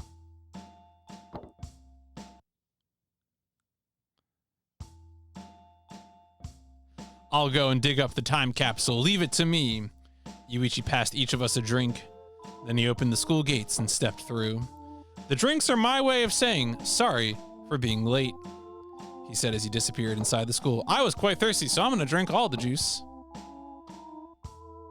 The juice was sweet, but it had a strange aftertaste. Oh, hey, Diego. Oh, no, he's running away. All right, yeah, he already left. Well, I tried. Diego, do you want to be on stream? Game's on a commercial break, Diego. No, you're gonna... Yeah, he's just gonna lie down over there. All right, never mind. Kyoko's story.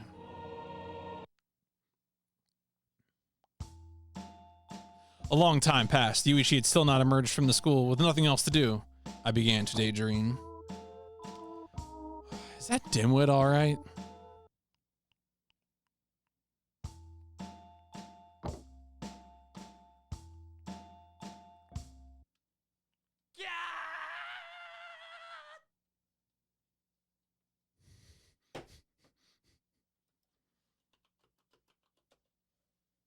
What was that? Yuichi was screaming, but I didn't really care. He was an idiot. But I was bored waiting around, so I suggested to Hideaki that we go and check on Yuichi together.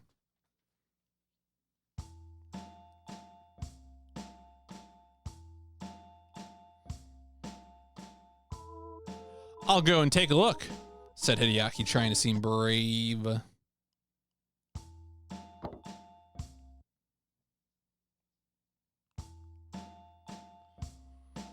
I followed Hideaki through the gates and into the building. My stomach hurts, I said. It must have been that gross drink Yuichi gave us, Hideaki replied. Let's find the toilets, quick. I think there were some over there, right? Hideaki and I walked down the corridor looking for the toilets.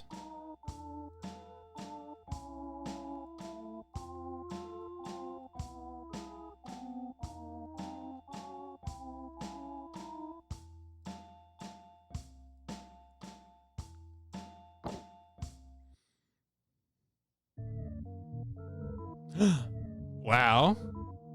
I guess it's supposed to be someone injecting, but like the way they're holding it, is that how you would... I mean, I don't know. I've never, I guess, tried to inject something into anyone under any circumstances, let alone without their consent. Pain suddenly shot through me and my whole body went numb. I began to lose consciousness. Serves you right.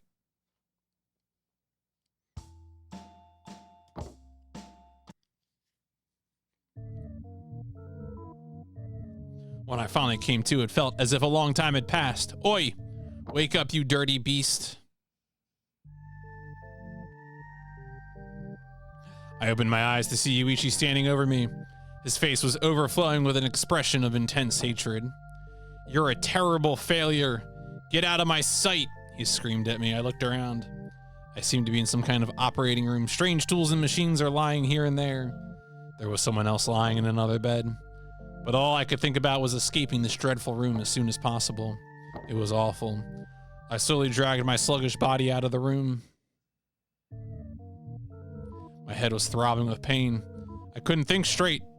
The world was spinning before my eyes. I stumbled blindly around. I had no idea what was going on. I continued to shuffle around the school in a daze. I had this strange urge to keep wandering around when suddenly I stepped on some broken glass. I looked down at my foot. What is that? I saw my reflection in the broken glass. It made my blood run cold. A hammer was lying on the floor. I picked it up and began smashing the glass in a mad frenzy. A monster! I'm a monster! I muttered in shock. Once the glass was shattered into tiny fragments, I stood still, totally petrified by my situation. A monster. I'm a monster!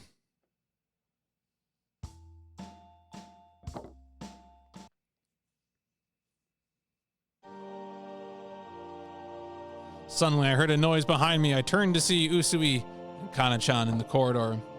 By some stroke of luck, they hadn't seen me. My mind was overtaken by a single thought. Don't look at me!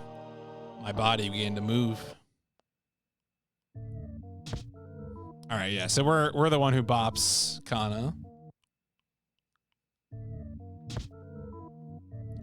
Well, I mean, do we bop both of them? Damn. Without thinking, oh, I hit Kana and Usui with the hammer. I didn't want them to see. All right.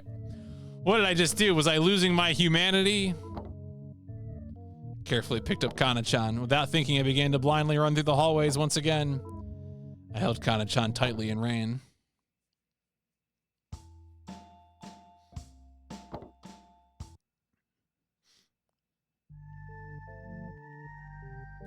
Before I knew it, I was standing in the courtyard. I had no idea how long I had been there. I wasn't carrying Kana-chan. I must have put her down.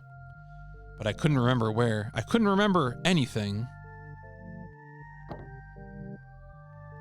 I took a slow, deep breath. Well, you try turning into a monster. See how easy it is for you to keep track of people you're carrying. I tried to think carefully about everything that had happened. Somehow, Yuichi had transformed me into a hideous monster. My memories were starting to disappear one by one.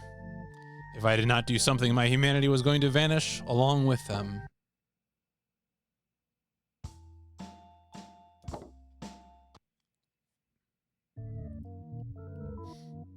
I felt inhuman desires gradually welling up inside myself. Even my own mind was becoming monstrous. I could not identify what was lying at my feet, but it looked delicious. I had to eat it. So delicious. I forced it into my mouth. It was so tasty. What was this? I remembered. I had to eat more.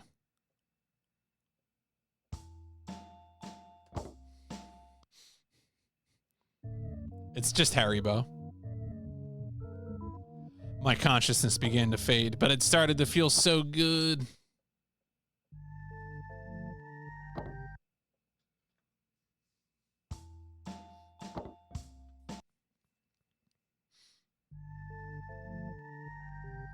Someone was coming.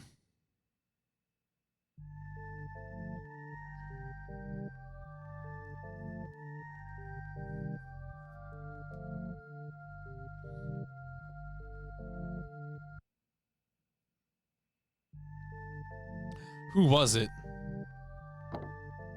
They're looking my way. They saw me.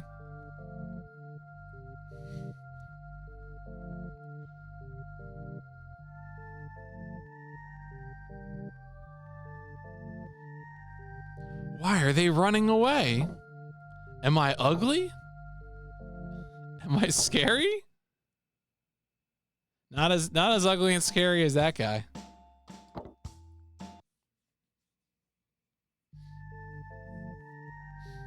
Why are they running away? Why? My humanity slowly returned. I need to talk to someone. I can't stay like this. I walked back to the school building.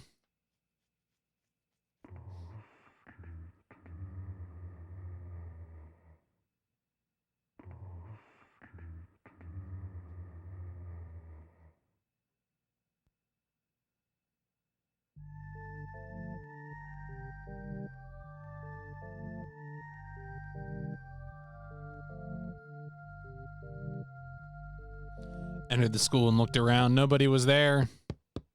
I was wrong. I heard a noise from somewhere. I headed towards the sound.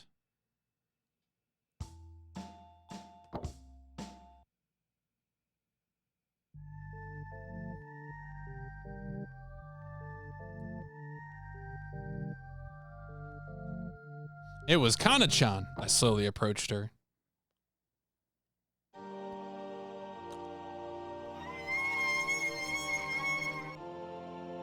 Kana-chan was horrified by my appearance.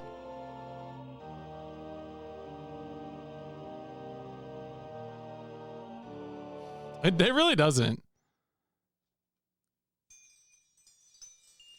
All right, folks, remember, please conserve resources. Let's save the world.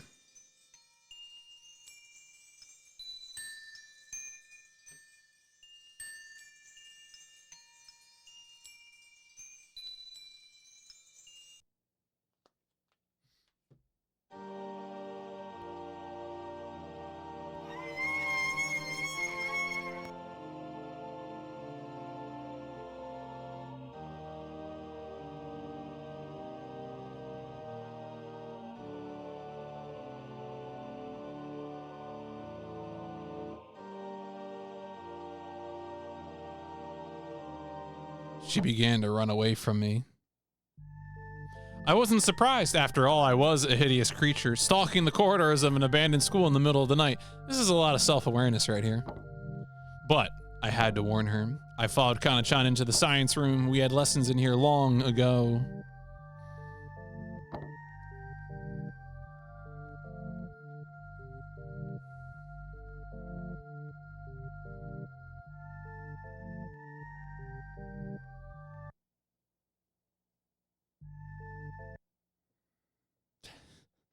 This screen's really funny.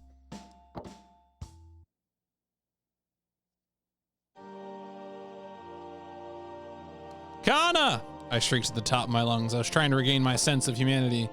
Kana, where are you? Come out, please. Kyoko, is that you? Kana-chan came closer. Her eyes were filled with tears. Yuichi did this to me. Could feel my humanity fading. With the last of my strength, I screamed, I'll never forgive him. I'll get my revenge no matter what it takes. It's too dangerous, Kyoko. A monstrous rage welled up inside of me. I had to leave now. Find Usui-kun and get out of here, I muttered.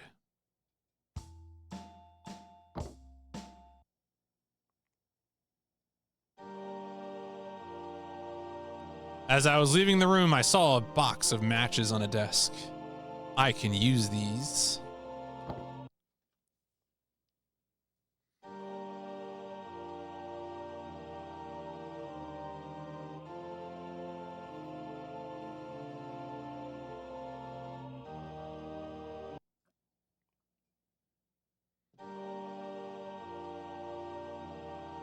I felt rotten desires taking control of my body once more.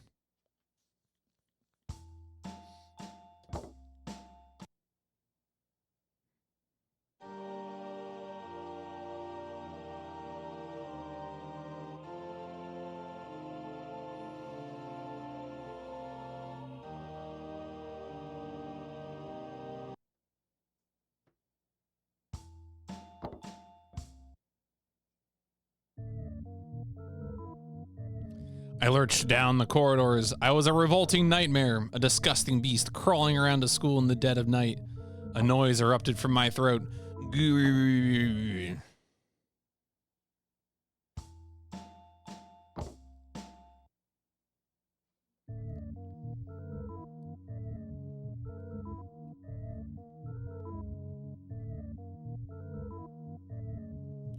feel like we're spinning our wheels a little bit here, trying to get enough like breaks to match up with the other stories. I was so hungry I had to eat.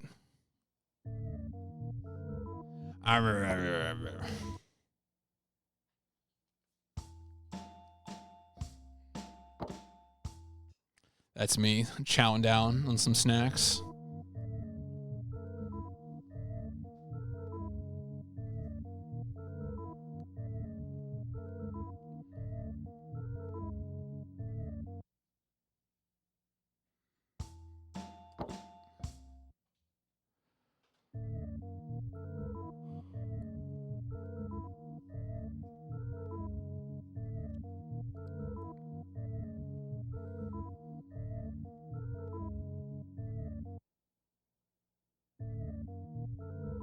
Ukui. All right, we're getting some deep introspection here.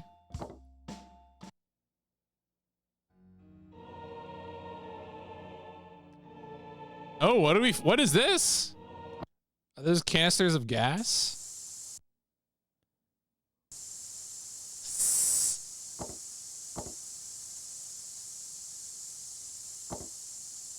So this is what causes the explosion. Smell bad. Yo, sup plywood. We're gaming.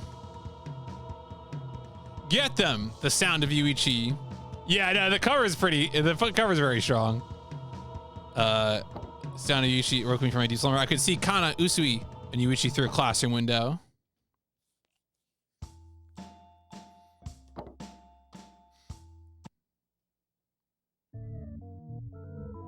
Yeah, I can see why people say this is Kusuge, because like, you know, the 3D models are definitely like I find myself wondering how much of it is like an intentional aping of Hideshi Ino's style versus just sort of we couldn't do a good job making 3D models. I mean, it's 1996. Like this is an early 96 game, so I don't have like expectations of photorealism from an early 96 PS1 game. And beyond that, there's probably not too much to this. So I'm doing each of the, so there's like 5 characters, 5 stories. We're closing in on the end of the 3rd story. And I wouldn't describe the plot as like particularly complicated, but it's not like, there's not like plot holes. Like there's definitely some stuff that's kind of like hand waved away, but I wouldn't call it necessarily baffling. Like it's pretty straightforward. So I don't know. It's I can see why people would care enough about this to translate it, but also why it would be considered Kusuge.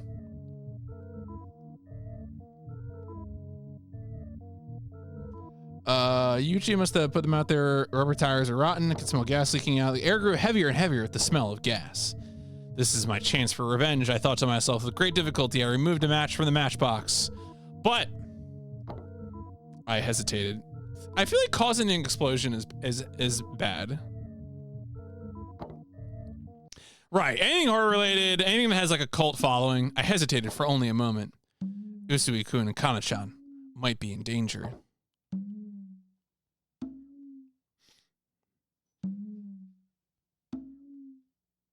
Yuichi might die as well, you know?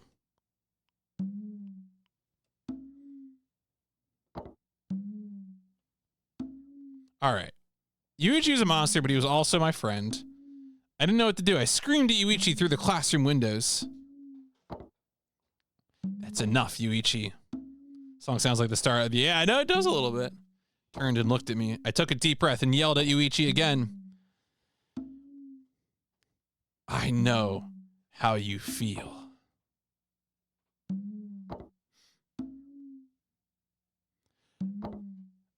I continued to shout at Yuichi. This is all just a trick. You've hypnotized us, right? Before I even became aware of it, my face had returned to normal.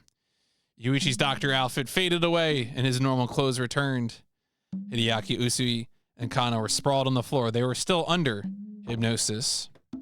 You're a powerful hypnotist, but you can't fool me. Damn it, you broke out of it. Yuichi looked extremely frustrated.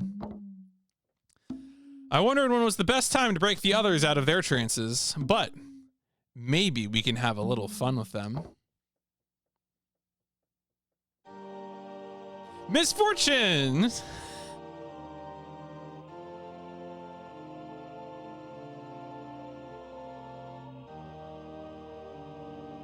All right. Sometimes misfortune just happens. The end?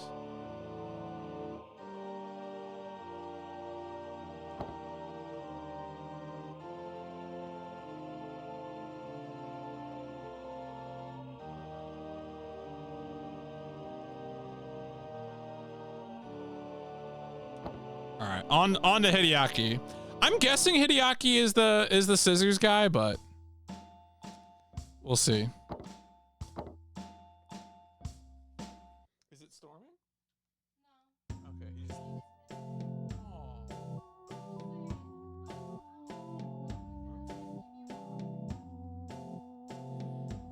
It was the worst night of my life. We had gathered at our old elementary school to dig up a time capsule that we had buried there on the day of our graduation. I saw Usui approaching.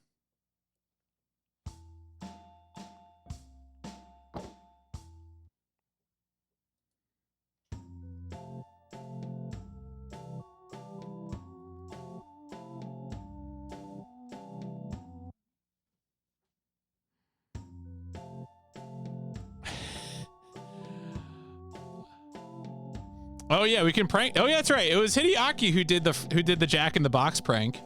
Why is everybody stoned out of their gourd? I mean, that's a great. I mean, maybe, I don't know. That's a good question.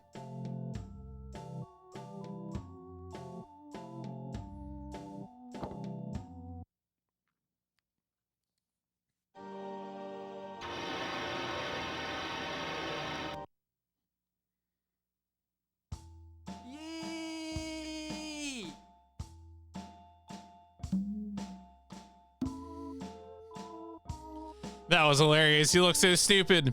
I congratulated myself. Yee.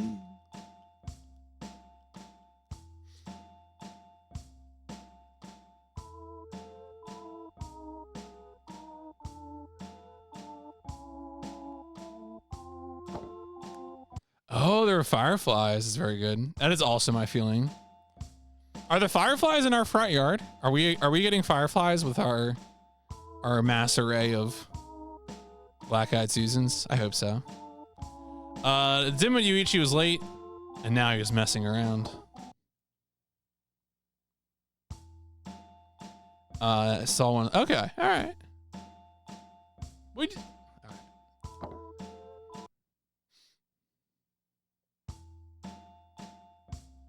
Yuichi gave us some drinks. What a creepy nerd. I'll go and dig up the time capsule. Leave it to me, he said stupidly. He won't find it, I sneered. Have fun looking for it, loser. Wow. Hideaki seems like a jerk. Misfortune. Hideaki's story.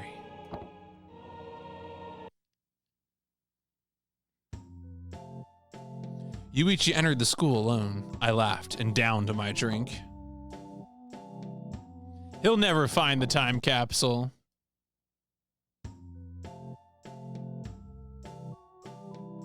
Because I dug it up yesterday and hid it somewhere else? Wow. What a jerk.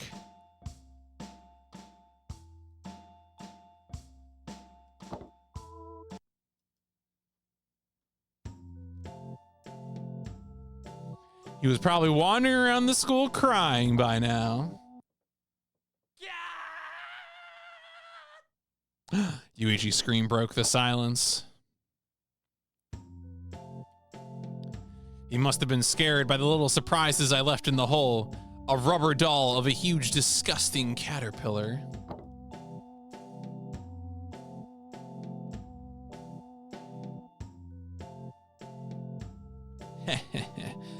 I said I would go and check on Yuichi. Kyoko-chan wanted to come too. Well, that was fine by me.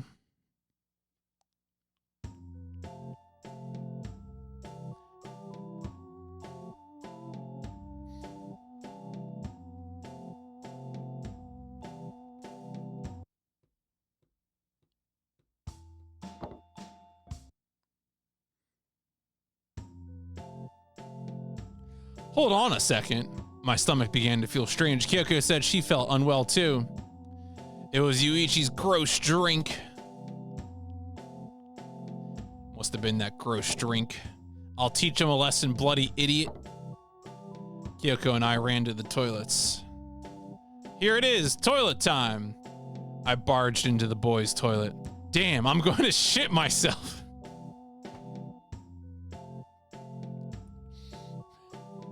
Damn. Ugh.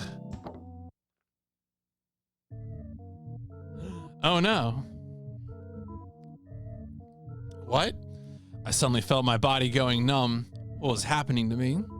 You earned this, you bastard. I passed out on the toilet seat. I shit myself. Ever been, yeah, you know, who among us?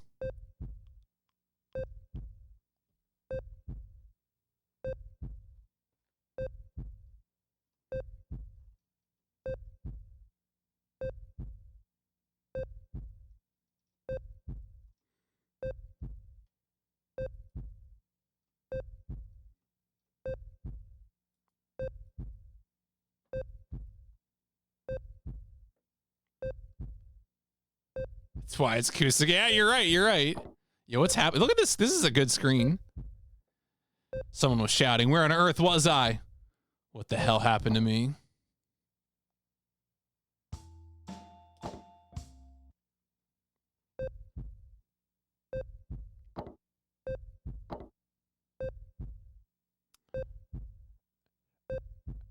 Okay. I was making sure there was a left hand and a right hand there. This isn't good. His blood pressure is dropping. Whose voice was that? Didn't go very smoothly. Doesn't matter.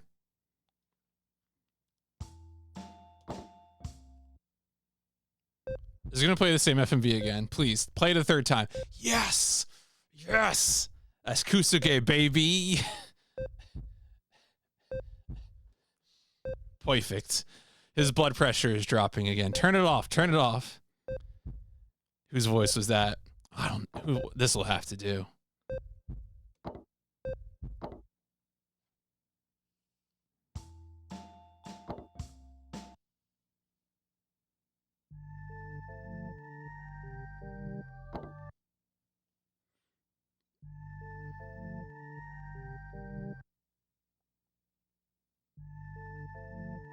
My master's voice.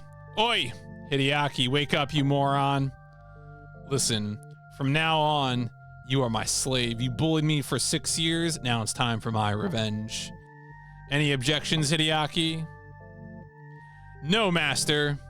I am yours to control. I am a slave now. Damn, got bodied. My master began speaking again. I removed your ability to think for yourself. You cannot do anything without my orders. Unless I say so, you cannot talk, eat, or even move without my permission. Even if you are in pain, unless I order you to do something, you'll just have to suffer.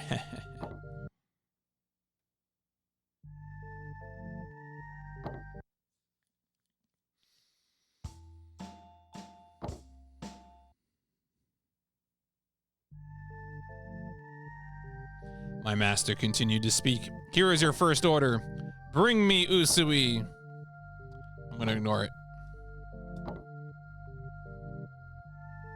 Slaves cannot make choices.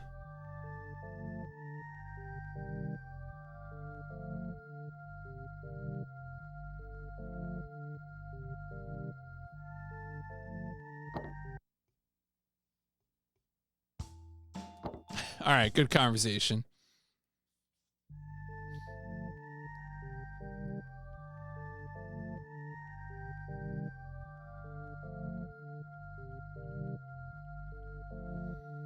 A man chooses. Thank you, Armin Shimmerman. This is horrible. A lot of crying in this game.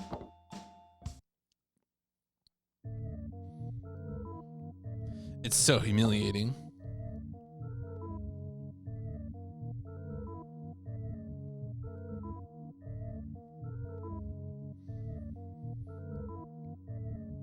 How sad. What will happen to me?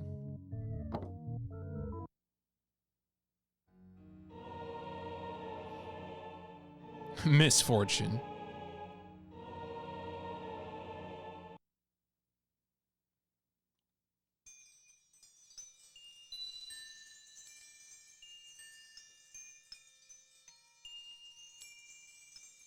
Commercial break.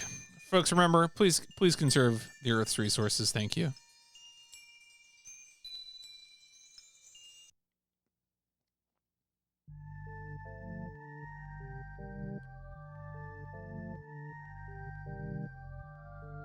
Thank you, Idea Factory.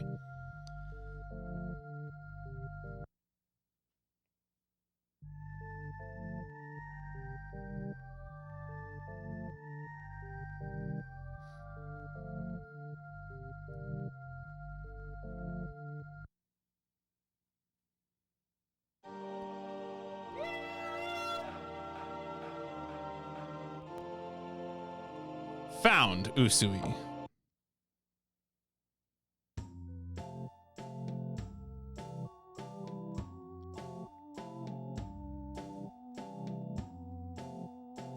Follow me.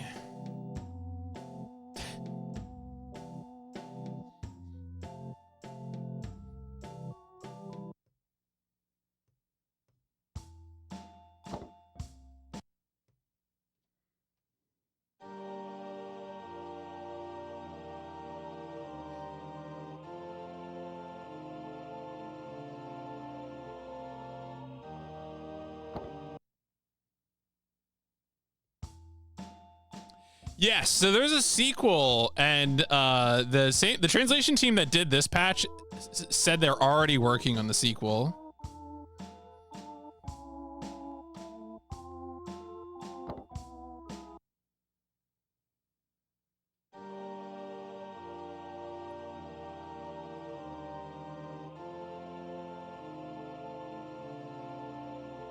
The world.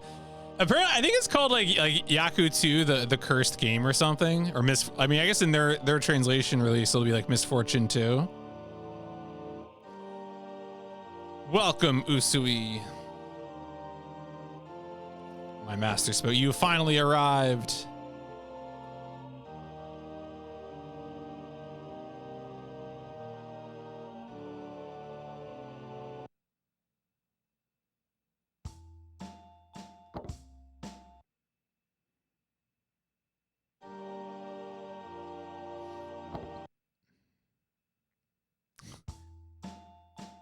All right, good talk.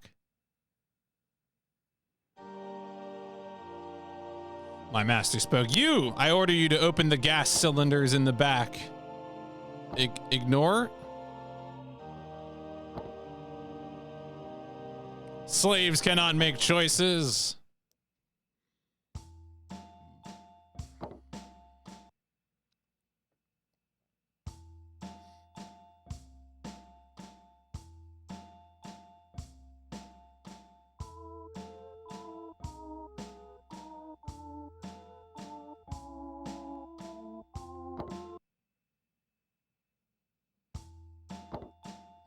Just walking around crying.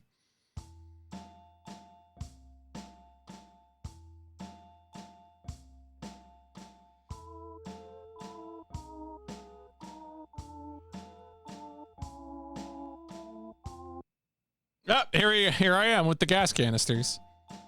Ooh, we got a video for opening. No, there's no consequence. You just go, yeah.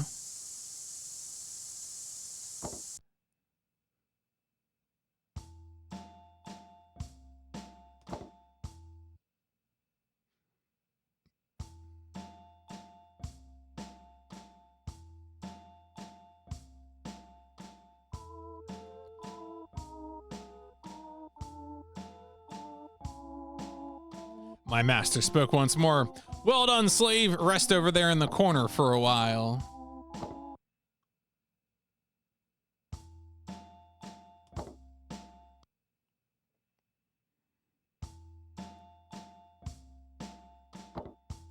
Please forgive me. I was bad.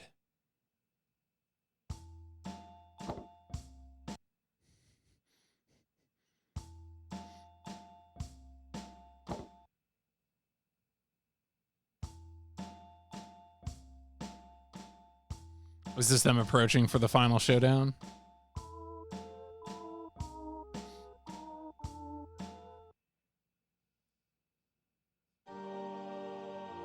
My master shouted, "Go get them!" I got the knife.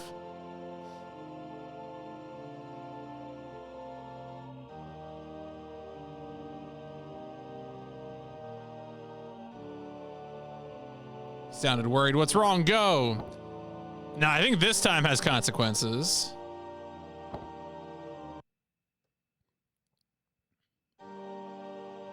My body wasn't listening to me. All I could was pray. I prayed for everyone's safety.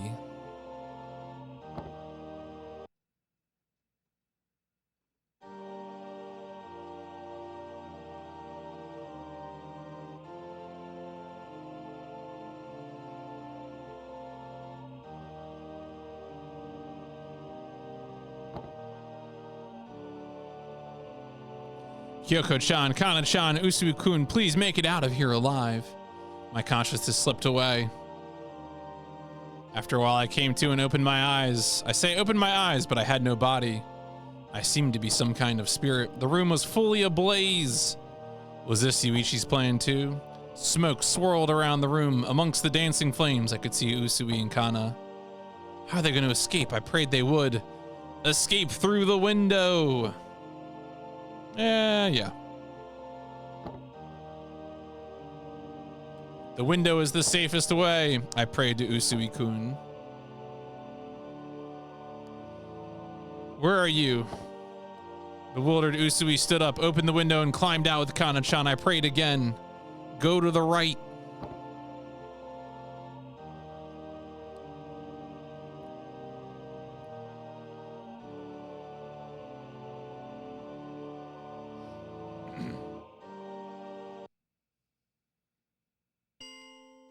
Thanks to Hideaki's prayers, Usui and Kana were able to escape to the courtyard.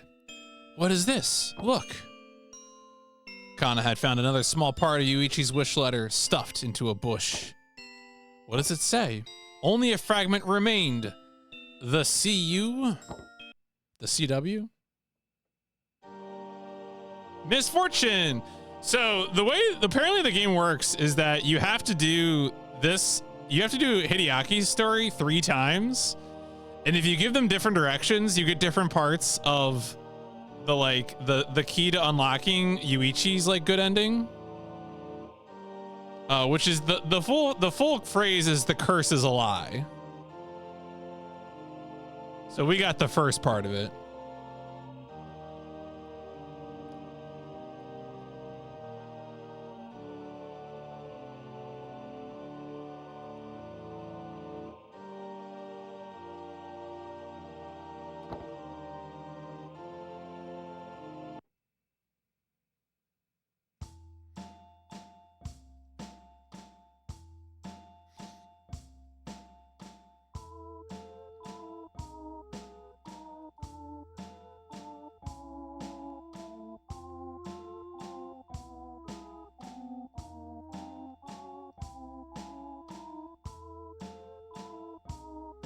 All right, so it's time for Yuichi's story. The final story.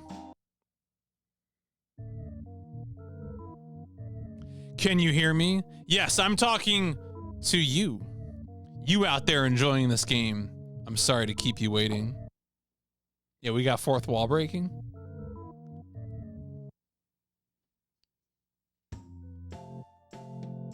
The endings you have seen up until now have been complete and total fabrications, outrageous lies, all of them. The real game begins here An excitingly cruel game. Ah, it's almost time. I better go and meet those fools waiting for me at the school. Serving dish, damn. Tell that someone to their face. I better go and meet the drinks laced with anesthetic already.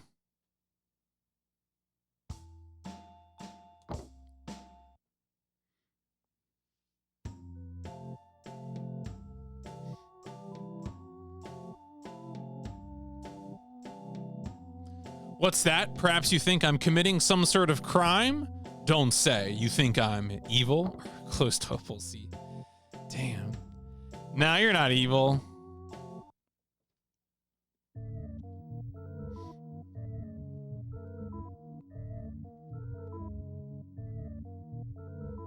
It seems as though you understand this little game system quite well. You're correct. By the way, excuse me for asking, but have you ever been bullied? Eh. Let me ask you this. Have you bullied someone else? Me? Never. Really?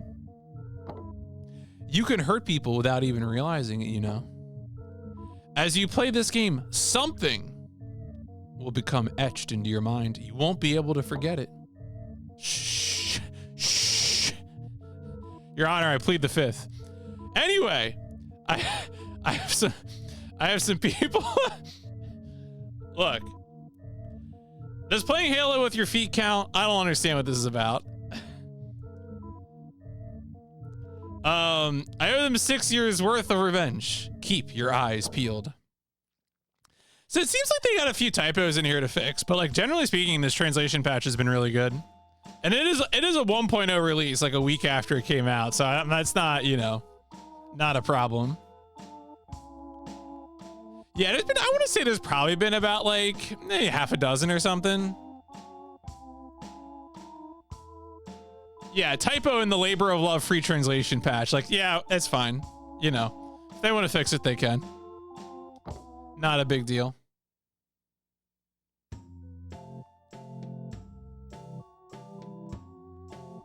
Typo in the group chat. Look, there they are. They have absolutely no idea what will happen tonight. Yee. Yee.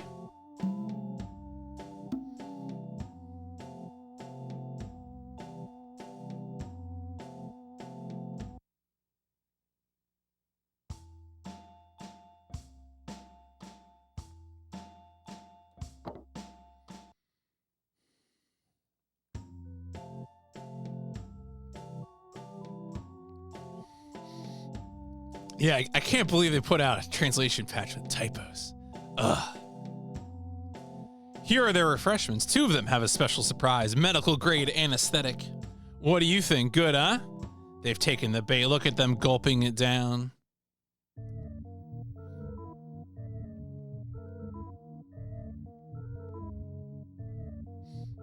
Now I'll say, I'll go and dig up the time capsule, leave it to me, then I'll disappear inside. This is kind of cute. I kind of like the idea of like, because, you know, someone who's playing through these is like, all right, so now we're going to see it from Yuuji's perspective, and like the whole plan will be unveiled, but like, he's talking to us as the player. It's kind of cute. This is a cute premise. Yuichi's story. If I hide in here, they are sure to find me. I just have to wait. In the time being, I'll fill up these syringes with more anesthetic. What do you think? It's a cunning plan, right? Yeah, it's great, bro. I love it. Just watch. It'll be a laugh, I assure you.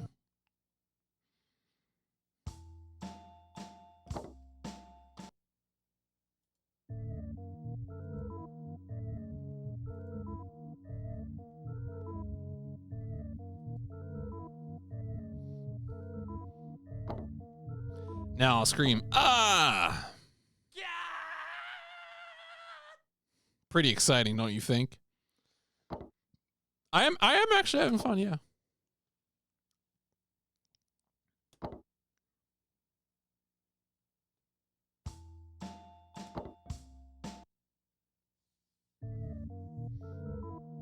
Look, here they come now. They ran into the toilets. It must have been that gross drink Yuichi gave us. Let's find the toilets. That's a good face right there, geez. Now I'll give each of them a small prick. It shouldn't hurt a bit.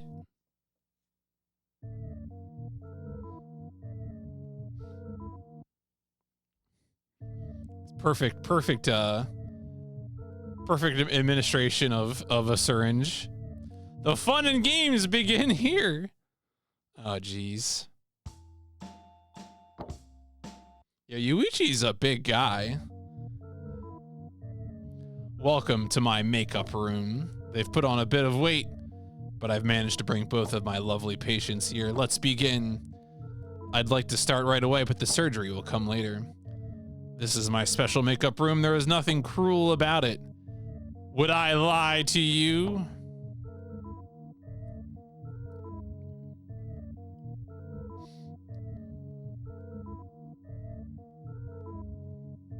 Let's begin with the lovely Kyoko. She always called me a pig. How about this? I seem to have forgotten. Does this connect to the right one or the right one, right? It's, yeah.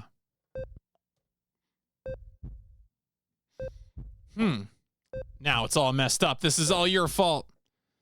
I was just about to give Kyoko such a beautiful makeover. Oi, wake up, you dirty beast. She looks hideous. How wretched. You're a terrible failure. Get out of my sight.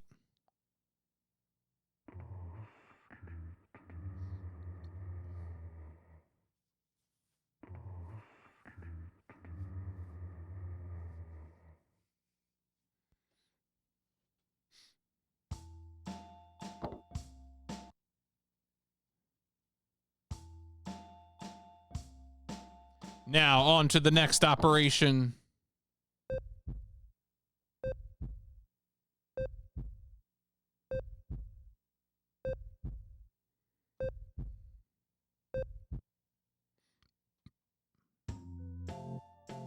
This patient is unforgivable. He put caterpillars in my lunch. He threw my shoes into the toilet. He cut up my notebooks. He trapped me in my own locker. That's pretty funny. What shall I do with this worm?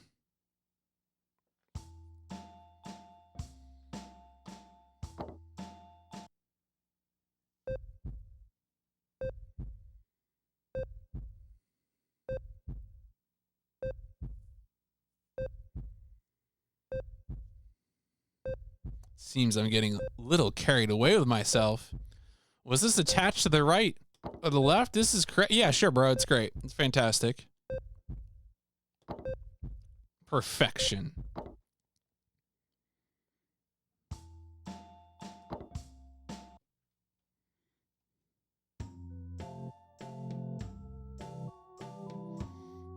Oi, Hideaki, wake up. From now on, you are my slave. You bullied me for 6 years. Now it's time for my revenge.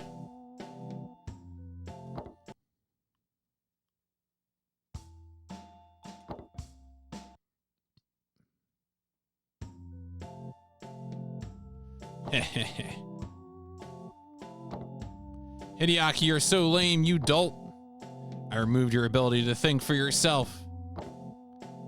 You out there playing this game, are you enjoying this? Feeling refreshed? I am actually, thank you. It's a marvelous feeling, isn't it?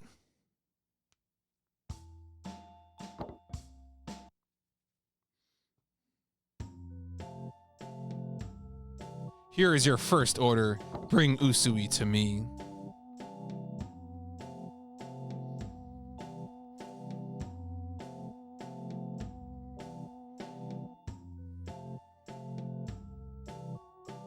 Hideaki, my slave at last. What a wonderful day.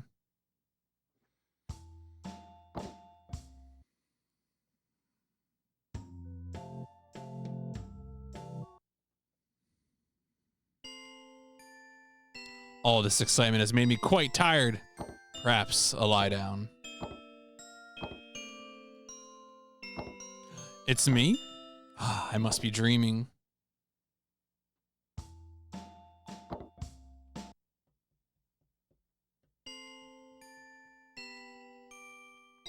They bullied me every day. All I remember about school is pain, fear, and sadness. I remember this too. This dream has helped me remember something. Yo, is it Misfortune? Commercial break?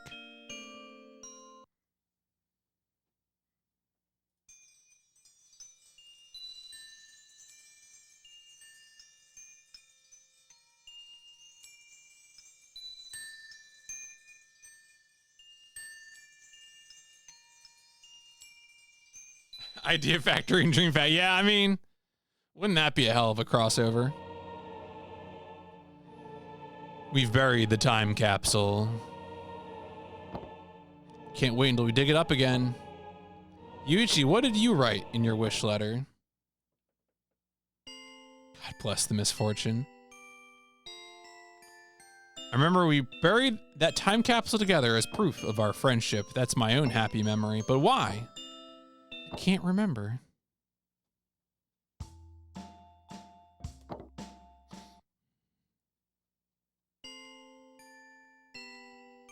Yuichi, what did you write in your wish letter? Don't tell him. We promised to keep our wishes a secret until that day. Yes.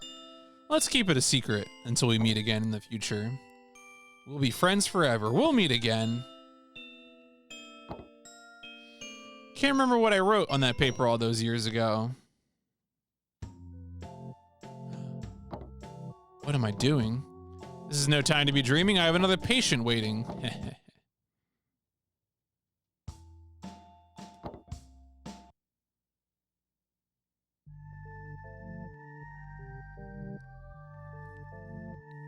Right, so this is where Usui first sees Yuichi in the doctor's outfit. Welcome, Usui. You finally arrived.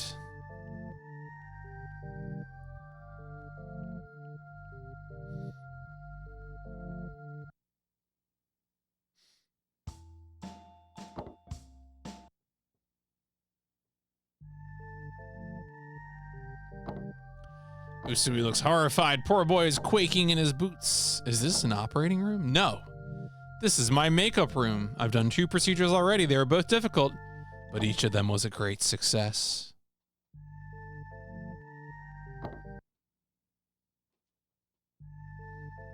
Yuichi, you did this? Don't worry about them. They're just sleeping. After our petty little game is finished, I'll make them right as rain.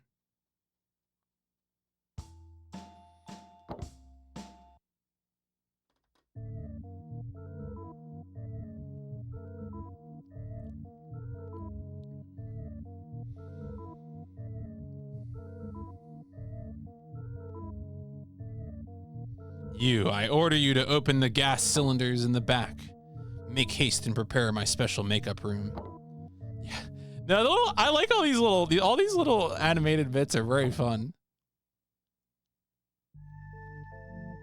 Let the game of orders begin. If you try to attack me, I cannot guarantee Hideaki and Kyoko will live to see the dawn. I promise to return them to their bodies as long as you answer a single question. Will you play my game?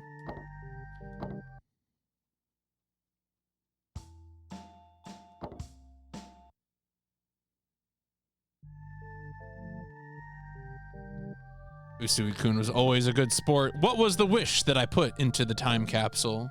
You have 1 hour to find the answer. If your time runs out, I'll dispose of these 2.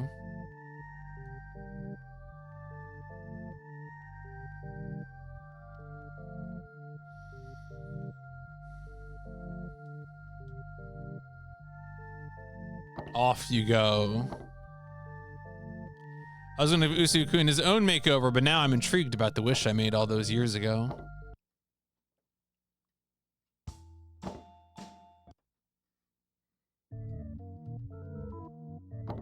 You still watching out there? You're the one that's really having all the fun tonight, right? Did you already solve the mystery of this game? I did, yes. Don't worry, old friend. The mystery probably has nothing to do with you. This is just a game, right? You needn't worry. Don't give it another thought. It's just a story after all. Even if you stop playing, nothing bad will happen to you. Probably. You can sleep easy tonight. At least, I think so. By the way, it's absolutely fine to badmouth this game to everyone you know. I don't care. Say whatever you like. Tell them how awful it is. Write a mean review. Nothing bad will happen to you, obviously. But you really should consider solving the mystery soon. Sure, bro. Did you really think I would tell you? You're so naive. Find out for yourself. Curses are terrifying, you know. He really did, though.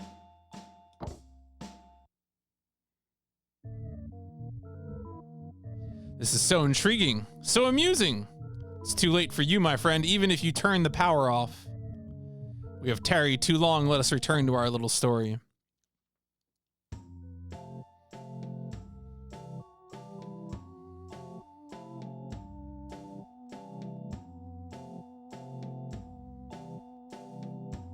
It appears Hideaki-kun is back. Well done, slave. Rest over in the corner.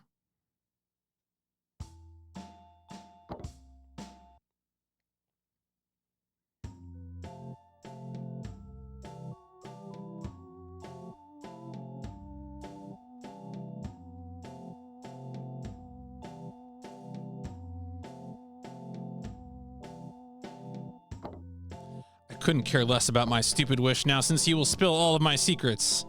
I had better make Usui disappear.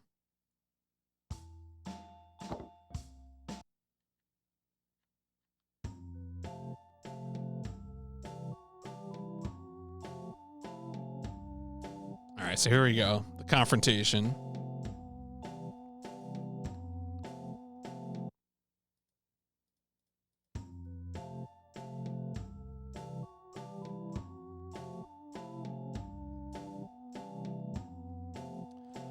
What an ignorant fool.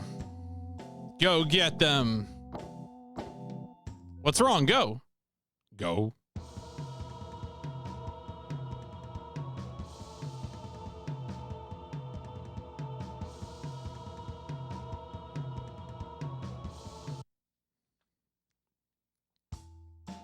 All right.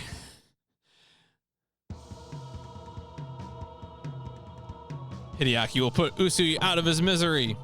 Everything is going according to plan. Tonight has been a complete success. We know what your wish was. You wrote, "Everyone please die." Wow. Please die? I wish for everyone to die? Really? Do you think I wanted them to die? No.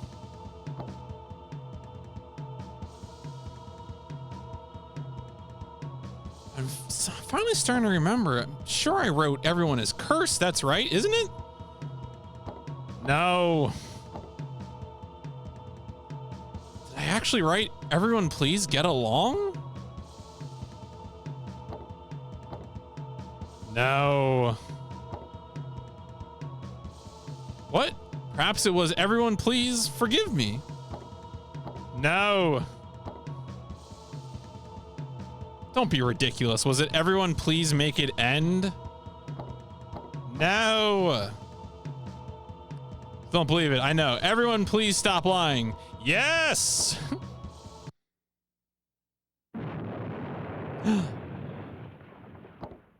Yes, everyone was lying. This was just a made-up story to make the game interesting. Do you feel better now? Now the lies have been exposed. Let's just end the game here. That's it. That's the true ending. There was no curse. It was all a lie. Oh yeah. Let me stop the timer.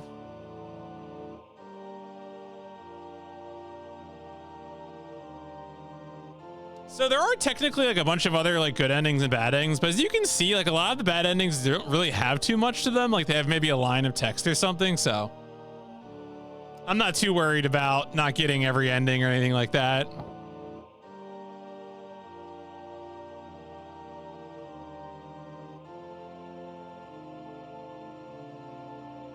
This password has been the same as the one after both Kyoko and Hideaki, so I'm thinking that like it was probably just like activating the safe or something that I needed to change.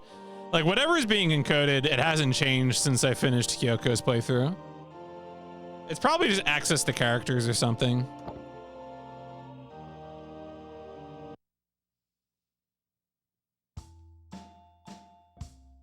All right, well, let's go ahead and wrap this one up, folks.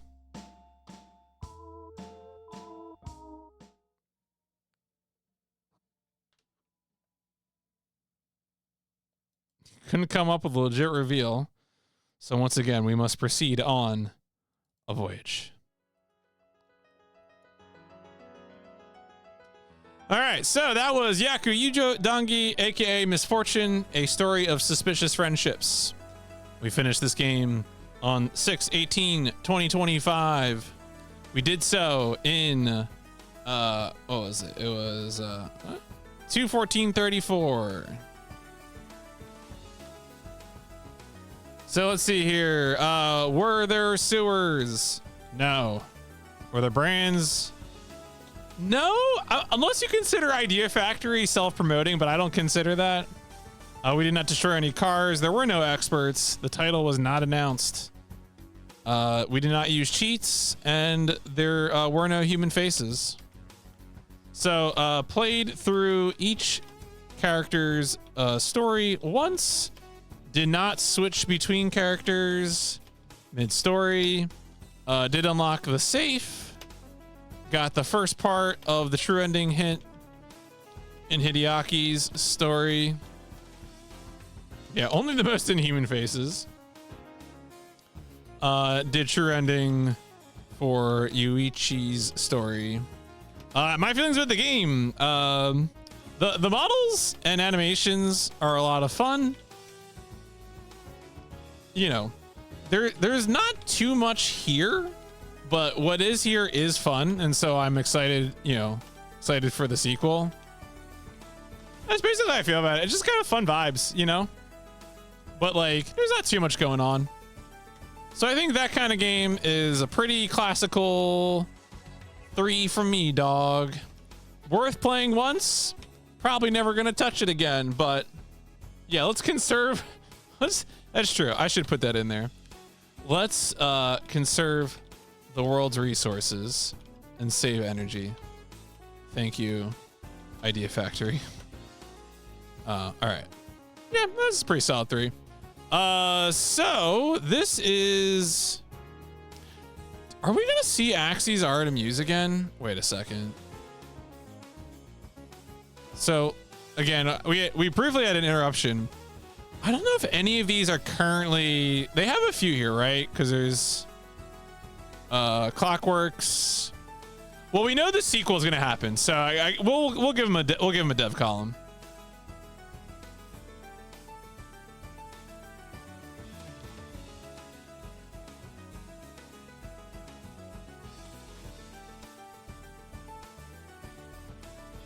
Actually, can I just do? Oh, I can. I should have checked that way earlier. Okay. Yaku Yuujou Dangi. So this is also, of course, likewise part of a series. So I'll just call this the Yaku series. We'll see if we like it more or less. And then, so I'm going to classify this as an adventure for now. I said before, if people like start cranking out visual novel translations, I might split this out later, but I think for now, I'll put this like right under D. Oh, no, wait.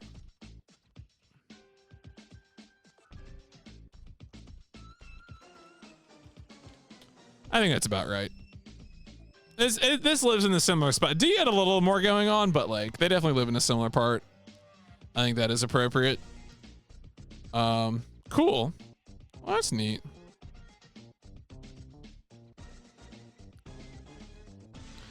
So as I mentioned before, this is going to be the last PIP, unless someone else releases a one night only PS1 translation. Probably not going to happen. So we're going to come back post SGDQ, and we're going to start with PIP 120 Resident Evil. So please look forward to that. That'll be what happens next time. But until then, I'll be playing some other games on stream, doing some speedrun practice for SGDQ. An Airport for Aliens, currently run by dogs, will open Silly Block at SGDQ, so please look forward to that. And Exector is on backup, so who knows, right? Could happen. But yeah, thanks all for watching, and I'm going to go ahead and say that this has been Game 119 of the PlayStation Instrumentality Project. Shoutouts again to the translation team, Chapu and Who Was Phone and Super Retro Polygons. You did a good job. Thank you.